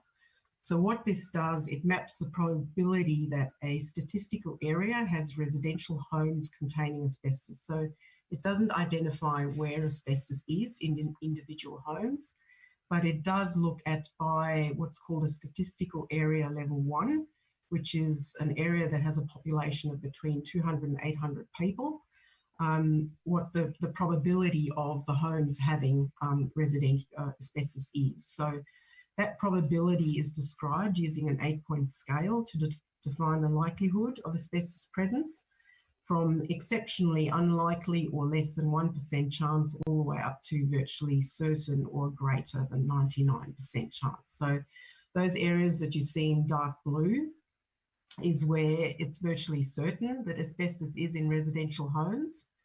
And then areas in lighter blue is a sort of a very likely, sort of 95 to 99% certainty. And we hope that this map can be used to inform proactive policy development by governments and initiatives such as targeting community awareness and behavioural change campaigns, identifying optimal locations for future asbestos waste disposal facilities, also helping planning for disaster response and recovery, and prioritising areas for asbestos removal programs. So we're in the stage now that we're rolling this out with governments in the first step. So we will be visiting Tasmania shortly to do a demonstration to the Australian government representatives on this heat map. And we will then sometime later down the track look at making it public. But as I said, this is our first version. It does still need more data. So this is not, this is really a point in time. As we get more residential asbestos data, we will continue to update this map and improve its granularity. And then just some information on some other recently completed work. So we have published some research reports to support governments in some policy issues that they might be looking at to improve asbestos safety. So we did some research around the disclosure of asbestos in residential properties at point of sale or lease. So we looked at the various laws around Australia relating to disclosure when homes are sold or leased. And we also provided then some options of where improvements could be made. We've also published a report that looks at the concerns about allowing unlicensed persons to remove limited amounts of asbestos. So this is that 10 square metre rule that people may be aware of under the work health and safety laws. But of course, when it comes to homeowners, the work health and safety laws don't apply. So there is concerns that homeowners really can remove any amount of asbestos. So we looked at some options at what could be done, not only to strengthen work health and safety laws, but possibly also public health laws to limit the unlicensed asbestos removal. We've also published a report on asbestos awareness training for workers entering trades. So we provided some recommendations, recommending basically the model that's currently in the ACT, where all trades need to do some kind of, or they need to do an accredited asbestos awareness course.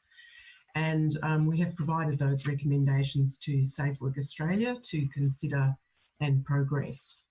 And then we've also just recently, I think this week, we're releasing some guidance materials, asbestos risk communication guidelines to support organisations communicate asbestos risk to the members of the public. We've also published a document about asbestos facts and figures, and then also a document which is a guide for local governments on how to combat illegal disposal of asbestos.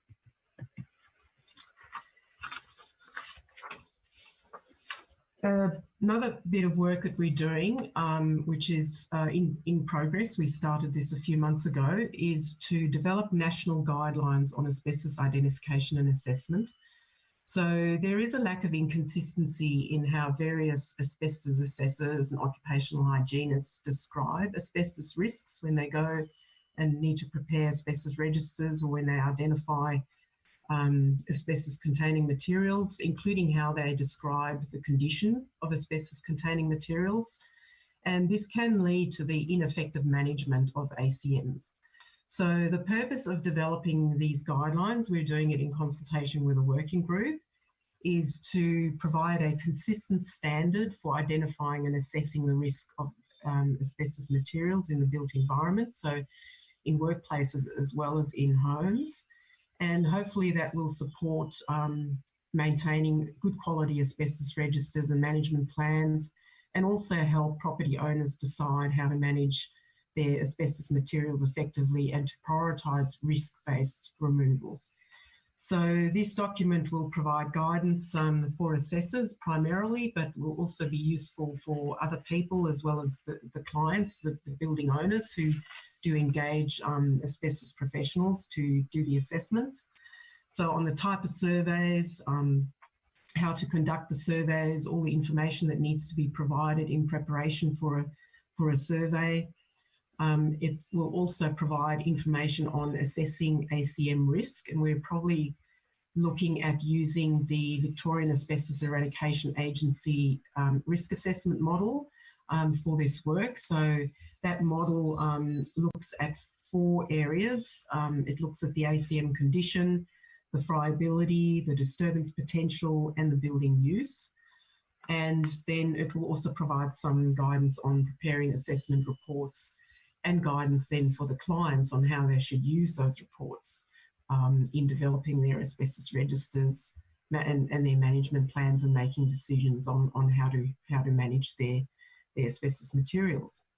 So we hope to release this for public comment next year, early next year sometime. So certainly encourage everyone to look out for that. And then the midterm review of the Asbestos National Strategic Plan, we conducted a midpoint review just recently of the national priorities and the strategic actions and the national targets to determine whether they remain fit for purpose. And we found that the plan is certainly an effective and necessary tool to coordinate asbestos actions nationally and within jurisdictions. So even though governments have been quite slow to develop local asbestos action plans, reporting against the national targets has certainly focused attention on the key elements of the National Strategic Plan. We found that all the current national priorities and their strategic actions remain important and relevant, but we found of the 4 national priorities, there's a lot of attention on priority 1, so on improving awareness, and really that this sort of receives the most attention. And even though that this is very important, it may divert resources away from those actions that could be taken under other national priorities. So those actions that will directly minimise or eliminate asbestos exposure risks. We found that that priority about improving awareness should actually be something that should underpin all the strategic actions and the priorities, as should effective compliance and enforcement. So there are really underpinning things that should happen for all the priorities. Our research addresses many of the strategic actions and can be used by governments to help them implement the Asbestos National Strategic Plan, and this will hopefully save time and money. And then in relation to the targets, we found that some of the current targets have proven quite difficult to measure and achieve by the end of 2023, and that the long-term nature of dealing with Australia's asbestos legacy does need to be considered when setting national targets. So we may need a range of short, medium and long-term goals for the next National Strategic Plan. And we are probably thinking that the next one might, instead of being a 5-year plan, might need to look at being a 10-year plan. So speaking of the next plan, this will be a big part of our work next year to develop the next National Strategic Plan. So we are going to use the information from the National Progress Reporting, as well as this midterm review, to inform that, as well as stakeholder consultations. So we'll be conducting some focus groups next year to help develop that plan. But one of the things that we really want this plan to focus on is prioritise asbestos removal. So the first plan did anticipate that by phase 3, the plan should identify a practical approach to address the ongoing risks posed by the remaining ACMs that we have in our built environment, and to support the removal of all remaining asbestos in poor condition that is likely to pose a risk. So we want to look at what can be feasibly done by governments to possibly incentivise or encourage removal. So if we go on to the final slide, the reason we want to focus on proactive asbestos removal is because we're finding that currently the removal of ACMs are mostly opportunistic. So they mostly happen when buildings are being renovated or refurbished or demolished. So if we keep doing what we're doing now without that significant intervention, by 2060, we'll still have 1 million tonnes of asbestos in the built environment, and we'll still have asbestos by the end of this century in our built environment. So really, we do need to look at, what can we do to support proactive asbestos removal. We also know that asbestos materials are deteriorating because many of them have already passed or are either approaching the end of their usable life. And the increasing frequency and intensity of our natural hazards in Australia, the hail, fire, floods and cyclones, is also increasing the risk of exposure to asbestos fibres as they become damaged during these events. And also we know that ACMs that remain in situ, they continue to present a liability for property owners as there are ongoing costs associated with their maintenance. So really we think that waiting for these materials to deteriorate or be disturbed before removing them actually increases the risk of exposure and increases the cost of removal. So as I mentioned, this is an area we do want to focus on. What can we do? And it may even be looking at whether governments can provide some grants potentially for removal of asbestos cement roofs in particular areas, or other kind of incentive programs to really encourage asbestos removal. So that's the end of my presentation. I'm happy to take any questions. Presentation. Are there any audience questions?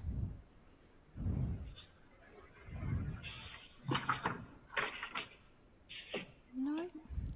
And nothing has come through online either, Julia. So we thank you for your presentation today, which was very insightful about what's happening on a national level. Thank you.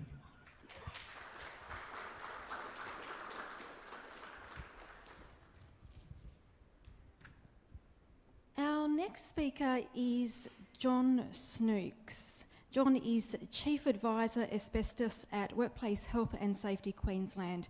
John is also an Asbestos Free Tasmania Committee of Management member.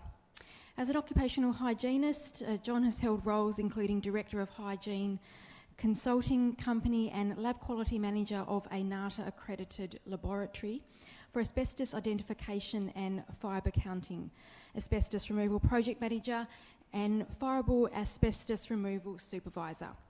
In addition, John has also been Chief Advisor Asbestos for the Office of Industrial Relations Queensland. Welcome, John. Good afternoon. Thank you for the opportunity to present. My name's John Snooks. I'm the Chief Advisor for Asbestos at Work Health and Safety Queensland. I'd like to present to you the asbestos, the Queensland perspective, and how the Queensland Government is dealing with asbestos. So back in 2013, the Queensland Ombudsman released a report into the asbestos response to incidents by the Queensland Government. He instigated this report due to a number of asbestos-related incidents and complaints that were coming through to his office. One thing he found was there was a lack of strategic oversight in the response, and the framework for regulating asbestos was complex and contained a number of gaps and areas of confusion. In this report, he recommended 36 recommendations. Some of the major recommendations in this was the formation of the Interagency Asbestos Group. Now, this group is chaired by Work Health and Safety Queensland and has other government departments such as Department of Natural Resources and Mines, the local government associations, Department of Energy and Public Works, Department of Environment and Science, and Queensland Health, all working together and all working towards the big picture. So this multi-agency asbestos incident response became protocol and developed a framework for that integrated approach. And it gave clarity in asbestos events.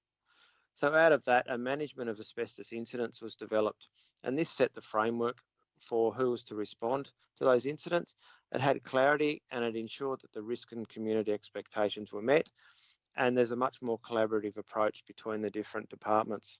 So here's an example here where if a homeowner has an asbestos issue, who's responsible, which is the local government, and then who's the supporting agencies in place.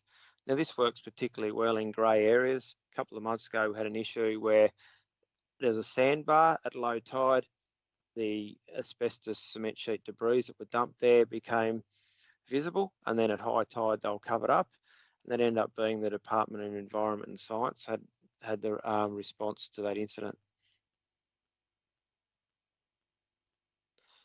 So in 2014, Queensland released a statewide strategic plan for the management of asbestos, and it had three key priorities: were minimising the risk of asbestos exposure, seamless and integrated service delivery, and community education and awareness about asbestos.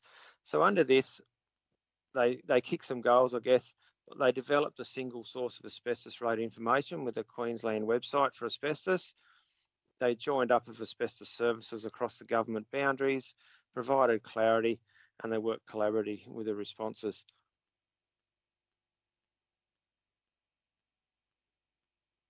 In 2022, this year, we've just recently had the second strategic plan released.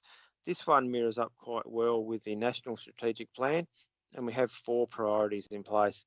So the first one is to improve asbestos awareness to influence behavioural change, identification and effective management of in situ asbestos, the safe removal, transport and disposal of asbestos waste, and effective and coordinated regulation. So some of the new goals: increased awareness in the community, increased compliance with asbestos, making sure that all government assets and risks are identified and have management plans in place.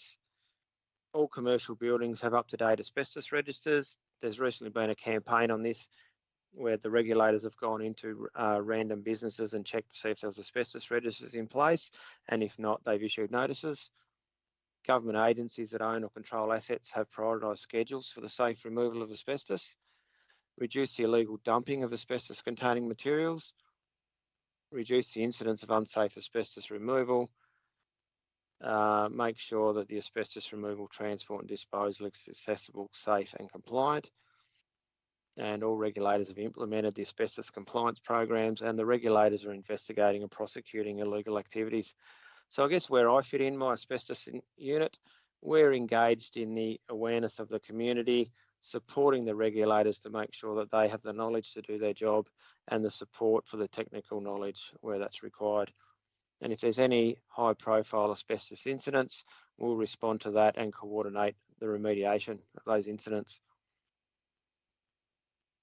So I'd like to go on to quite topical issue in Queensland at the moment. It's the high pressure water spraying of asbestos roofs. Since 2016, we've had 52 reported, of which 34 were performed by PCBUs. When they're remediated, the average cost of the remediation of each job is about $88,000. with the more complex ones varying up to $200,000. As you can see by the graph below, there's been an increase in asbestos-related high-pressure spray incidents. So when the PCBU sprays an asbestos roof, if it's painted, we get two types of debris released. So we get, on the left, we've got a paint flake with asbestos debris on the back of it. And on the right, there's a paper mache type material, fibrous with a cement matrix in it as well. So in Queensland, a lot of stormwater pipes run out into the road and the gutter. So when we first turn up the site, often we get a scene like this where you can see asbestos debris has come out of the stormwater pipe, it's run out onto the road and down the gutter. In this instance, the asbestos debris runs down the gutter for about 60 metres till it gets to the drain, and you can see the white staining all the way down the gutter where the asbestos debris are. Here's a close-up shot of the gutter. You can see the fibrous asbestos debris where it's deposited into the gutter. This is an internal courtyard of a house that's had its roof high pressure sprayed. You can see a lot of paint flakes and the grey sludge paper mache material here. When we remediate these, we've got to start from the roof, work our way down the gutters, the walls, wash it all down onto the ground, and then we take 50 mil of soil away to remediate the place. So the picture on the left, you can see the fall restraint equipment there covered in asbestos debris.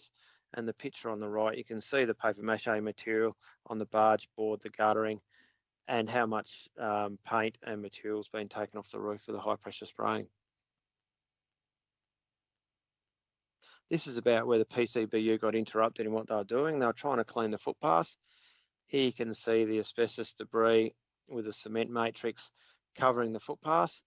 And in this case, the concrete path on the left, we had to remove because we couldn't decontaminate the cracks. Some plant matter in the garden. You can see it's covered in asbestos. It's heavily contaminated. With gardens, we have to chop them down to ground level, take all the vegetation matter away before we can clean the ground underneath. This is a view from one of the neighbours' yards. You can see that the paint flakes and the asbestos debris have coated the foliage on at the boundary there and plus come over into the neighbour's yard. So this is quite a common occurrence where 3 properties are normally involved when one roof's been sprayed. This is the other neighbour's property. You can see the laneway down beside their boundary fence is heavily contaminated and their rear deck has been covered in paper mache type debris.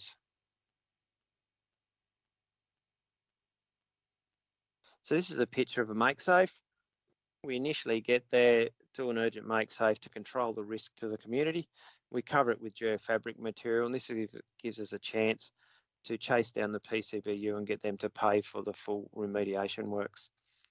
Once the remediation works are done, all the foliage is gone, the dirt's stripped to 50 mil, and we basically just leave a barren yard for the homeowner to then reoccupy.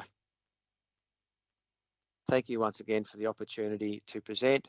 Unfortunately, this is a pre-recorded interview as I have priorities that I can't make today, and I won't be available for the Q&A, but if anyone has any questions, please email the organisers and they'll be able to put it through to me. Thank you.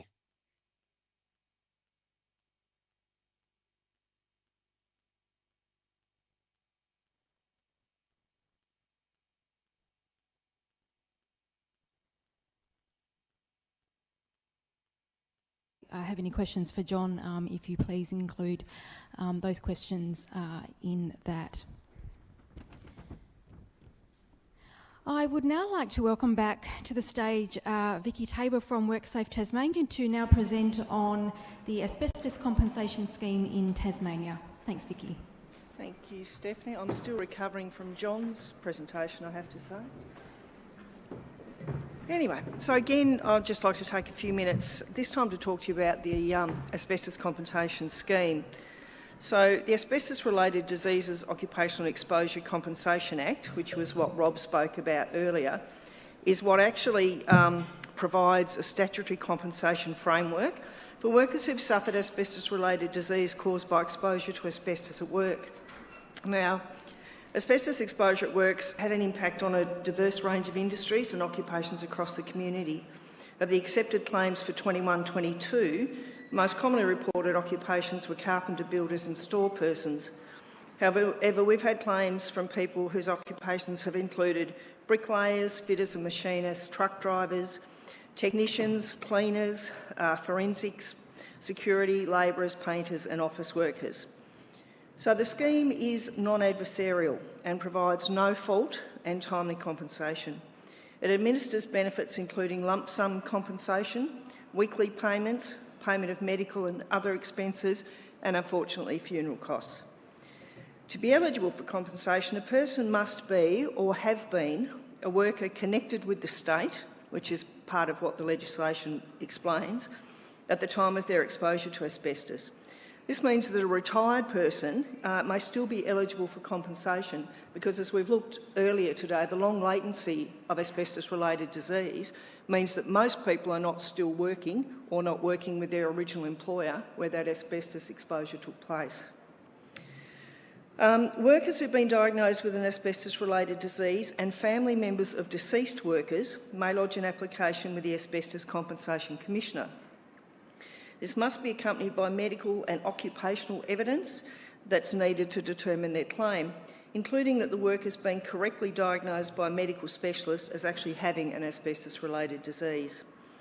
The applicant cannot have previously received settlement for the same disease, including through a common law settlement. Now, there are some time limits that apply.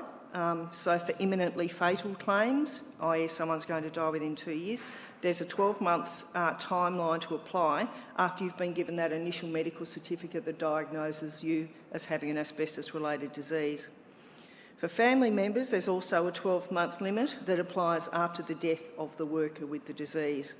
There's actually no time limit on non-imminently fatal worker claims. I'll talk about those in a sec. So the asbestos compensation payments are paid out of the Asbestos Compensation Fund, which Rob was talking about earlier.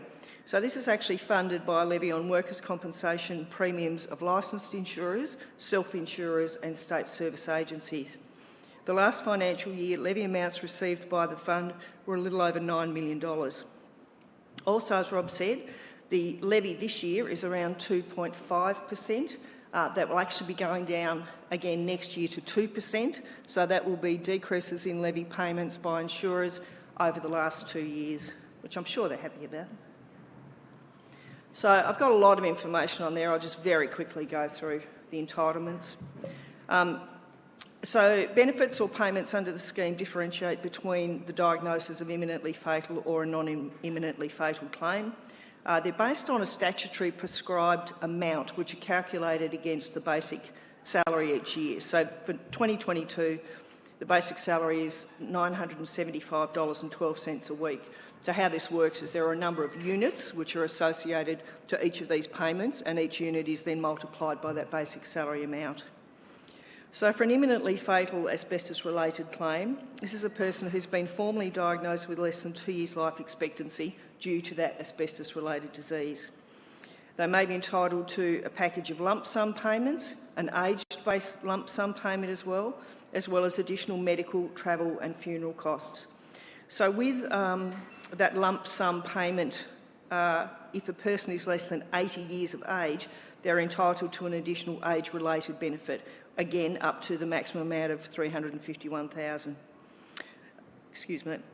All reasonable medical expenses related to the disease are paid for up to a maximum amount, which this year was $121,890. However, beyond that amount, the Asbestos Commissioner can actually look at each case on a case-by-case basis to see if additional funding should be provided for medical costs. This is particularly so given some of the newer treatments are actually, relatively significant price-wise, but are producing really good quality of life outcomes for some of our claimants. In terms of non-imminently fatal diagnosis claimants, that is determined by a whole person impairment, somewhere between 10% and 51%.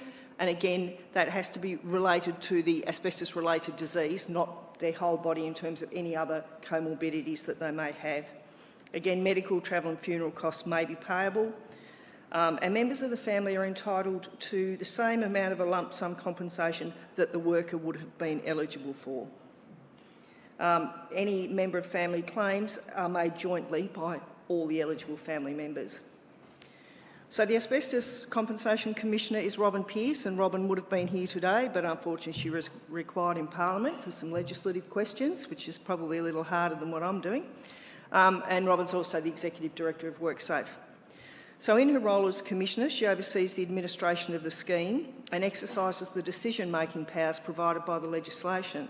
However, the Commissioner is not the sole decision-maker when determining a person's claim for compensation, as the Commissioner is bound by the decision of the medical panel. I'll talk about that in a sec. So once all necessary matters, including medical questions, have been satisfied, the Commissioner can then make a final determination in relation to entitlement to compensation. We actually have quite strict statutory timeframes too that apply, so we need to be assessing and determining eligibility for most claims within 28 business days. So there's a couple of medical things that happen in this process.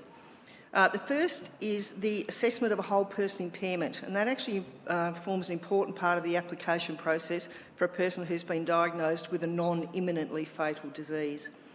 The Commissioner will refer the medical questions to assessors, impairment assessors who've been accredited by the WorkCover Tasmania Board. They'll then provide the Commissioner with an assessment about the percentage of whole person impairment that's due to that disease. That'll then help Robin determine if the applicant is entitled to compensation, and if so, how much. The second medical consideration is the medical panel. So this panel is made up of 3 practitioners from a medical register that we hold. They don't physically examine the patient, but they do consider the medical and occupational evidence that's put before them. So what they will consider things like, does the person have an asbestos-related disease? If contracting the disease was reasonably attributable to exposure to asbestos at work. And that can often get quite tricky when people can't remember the sort of work they did 20 or 30 years ago. We'll often have to go back to their employer or employment records to actually see what sort of work they were doing. Whether or not a person is reasonably likely to die within 2 years, the degree of impairment or incapacity of the person, and whether they may recover or have recovered from the disease. So, as I said before, the Commissioner is bound by the decision of the medical panel, and in the last financial year, 14 matters were referred to the panel. If there's a dispute, certain matters can be referred to the Tasmanian Civil and Administrative Tribunal for resolution. There were no referrals in the last financial year.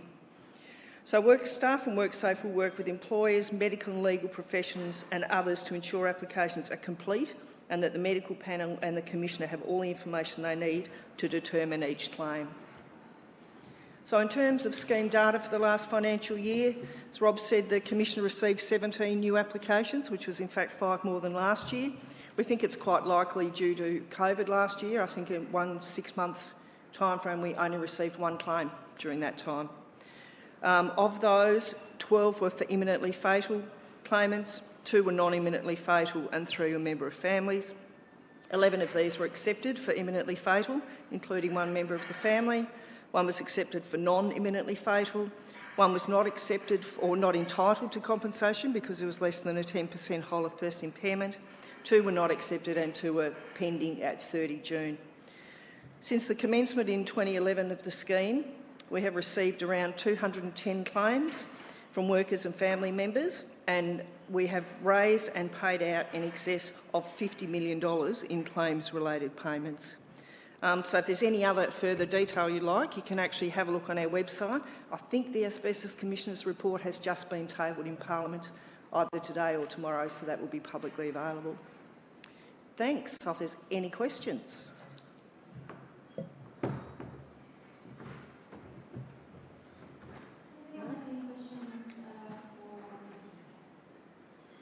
No, they're all going to the website to read the report. That's good. Thank you again, Vicky from WorkSafe Tasmania.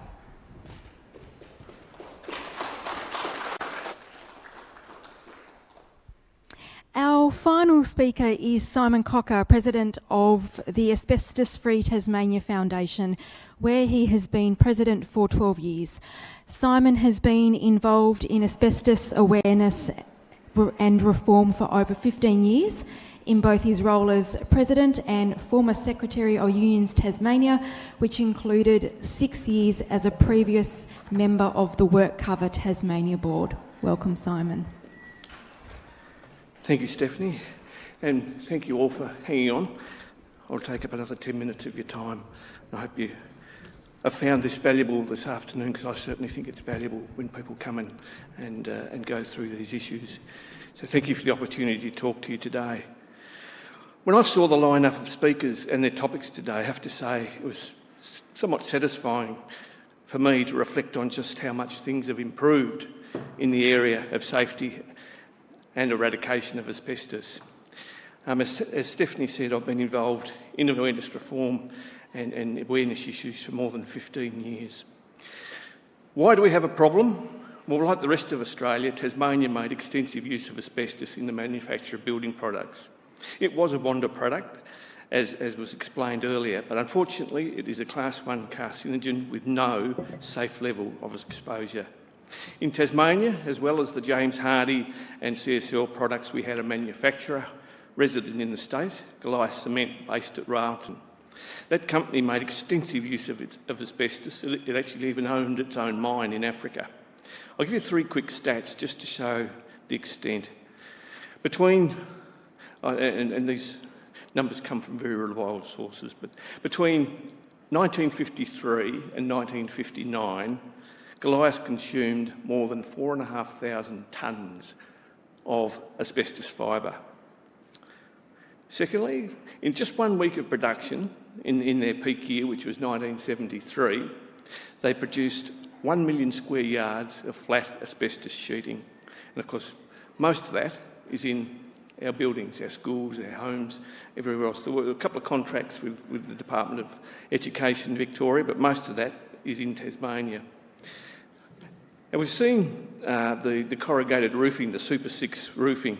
A big sheet of that, of which there were many around Tasmania, weighed about 38 kilos. And each one of those sheets contained around about 6 billion individual fibres. So as those sheets degenerate and release those fibres, there's plenty of them to come out. Goliath stopped manufacturing in 1986 as basically the market collapsed. But it did leave Tasmania with a poisonous legacy. They have declined all our requests to fund any sort of community clean-up other than their own property at Railton. Former Goliath employee Laurie Appleby, who is a member of the Committee of Management of the Foundation and was going to speak today but unfortunately can't, he has become a contact point for advice and assistance to his co-workers up on the northwest coast as they, one by one, have become diagnosed with diseases. He personally has dealt with scores of workers that have become ill, and he himself has asbestosis. And that problem is going to remain until the last asbestos-containing building product has been removed and buried. My broad assessment of the state of play 15 years ago is this. 1, the community lived in a kind of blissful semi-ignorance, and the government prioritised accordingly. Asbestos removal was unprofessional, and in many cases risk-taking behaviour prevailed, with insufficient regulatory oversight. Injury data collection was inadequate and untimely. There was no workers' compensation for asbestos victims. The common law put unfair hurdles in the way of victims' claims. The Asbestos Safety Agency, which you've heard from this afternoon, was just a dream. And the codes of practice and training were either inadequate or non-existent. There was no systematic delivery of awareness training and no requirement to undertake it. With the exception of those affected by asbestos disease and their families, community awareness of the extent of asbestos usage and danger was low. But when we scratched the surface, we found no shortage of bad stories about people from the factory, from tradies, from home renovators and others who had been affected by exposure to asbestos. Once we started running these stories in a willing media, community awareness started to grow and has kept on improving since. About 10 years ago, the Asbestos Foundation decided to deliver asbestos training, awareness training for the construction industry, but to do so at that stage we had to write our own training material because there wasn't any available. With assistance from TasBuild, we delivered free sessions at breakfast and toolbox meetings until the industry stopped asking for it. We also wanted to train apprentices, but found no suitable shelf product, and again wrote a course that we delivered at TAFE until our funding ran out, at which point we gave the course to TAFE, who continued to deliver it. We also produced and delivered free the booklet that's on the table in front of you in the copies. Please feel free to take them away. But that is given to every construction industry apprentice in first year through the TAFE or through the other industry organisations. The National Training Package now contains 16 current courses in asbestos awareness and management, and while awareness is still not compulsory industry-wide, it is, excepting the ACT, as we heard earlier, it is a requirement for those working with it, mostly in renovation or demolition work. And we also have the updated 2018 Code of Practice, which is a huge improvement from 15 years ago. It was a lack of statistics that started the examination of the compensation laws. It made no sense whatsoever to us to find that there were no compensation claims being made in the state, until we realised that by definition workers were excluded from workers' comp because of the time delay involved with asbestos disease. The Act simply wouldn't recognise a disease that had been caused by an incident 40 years ago. To keep a long story short, we convened a compensation law seminar to identify the issues and began campaigning for change.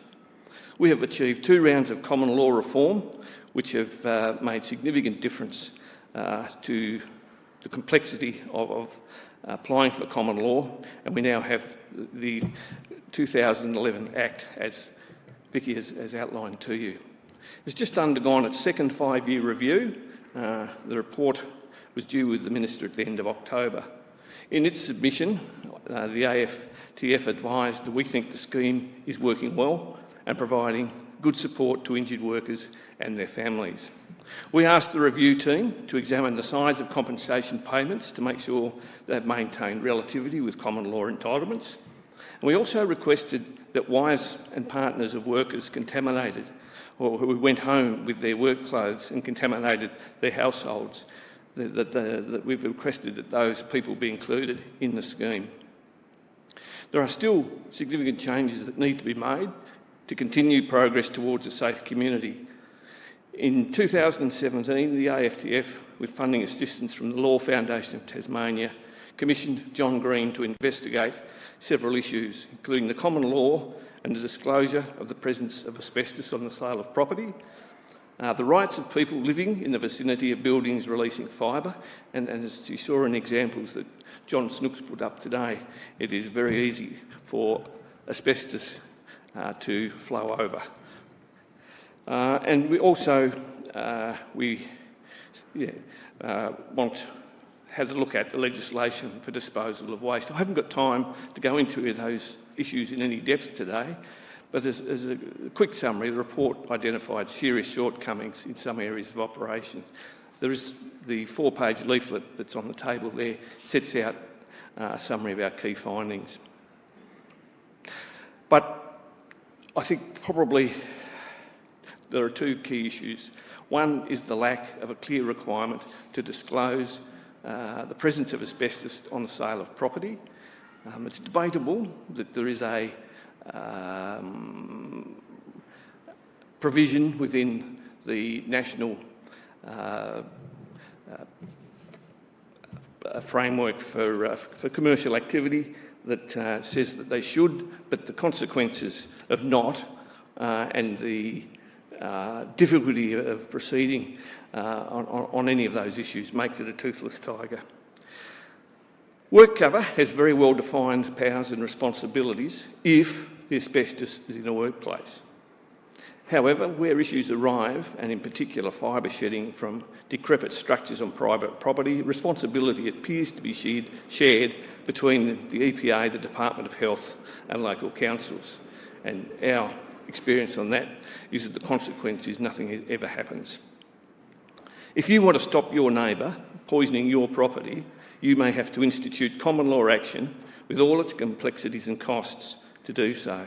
The foundation is of the view that the government should play a role in regulation of decrepit structures, and that a single point in government should be empowered to do so, including powers to inspect and order demolition of structures and the ability to conciliate and arbitrate disputes between neighbours, underwritten by statutory recognition that these decrepit structures are releasing fibre and constitute a health hazard.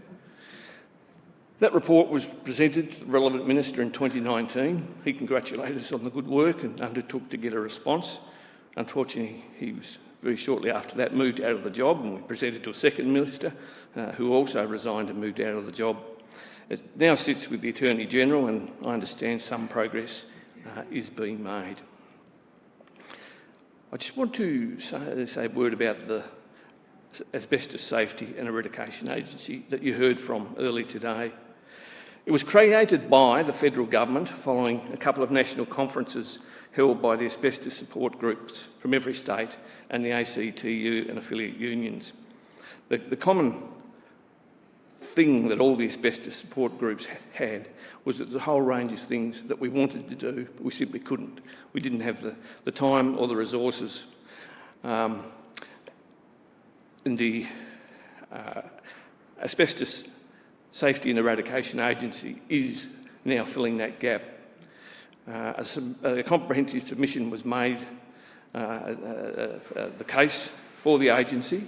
It's not a regulator, but it is a coordinator, as you saw, of Australia-wide activity. And we think that it is a terrific innovation. And we're very pleased that the support groups have all been invited to join the ASIA's non-government asbestos advisory group to provide our input to the National Strategic Plan and operations of the agency, and we participate in that committee. I just want to touch on the National Asbestos Exposure Register. It's something people need to know about. It's a voluntary, privacy-protected register. Anyone who believes they have been exposed to asbestos, whether at work, in the home or in the community. It was created at the request of the support groups to provide a safe place for members of the community who have been exposed so they can store their documents for future reference. As we've heard over and over, it could be 40 years before the exposure results in a disease, and as Vicky said, it can be very hard to remember what you're doing 40 years ago. So this National Register just provides the opportunity for people to store their documents digitally in a safe place where you'll be able to find them again later. I'd like to just touch on the Asbestos Foundation as well. It is a registered health charity and a membership-based organisation. Membership can be either corporate or individual. It is run by a volunteer board, and notwithstanding the improvements in so many areas since it was formed, it still has an important role representing the community into the future. However, the board has lost members. One has died, others have moved interstate, and we have some normal attrition.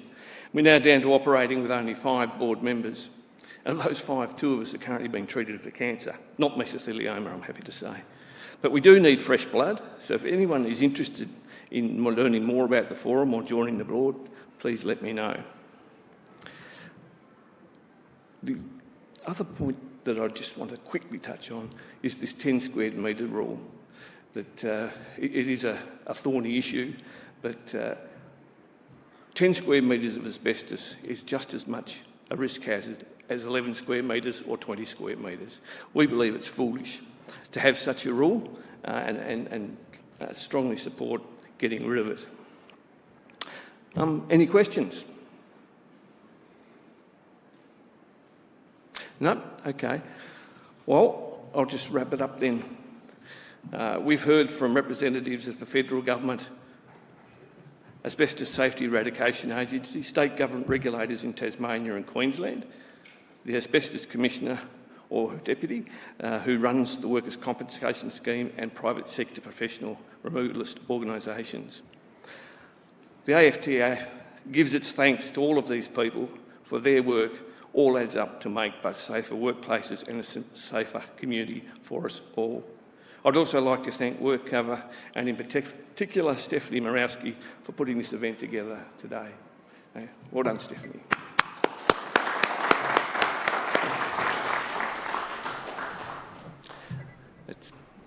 Thank you. So thank you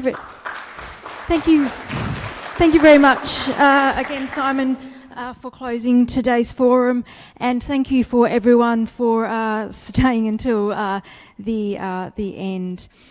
So again, thanks to all of our speakers, and we wish everyone a safe and well travel home. Thank you.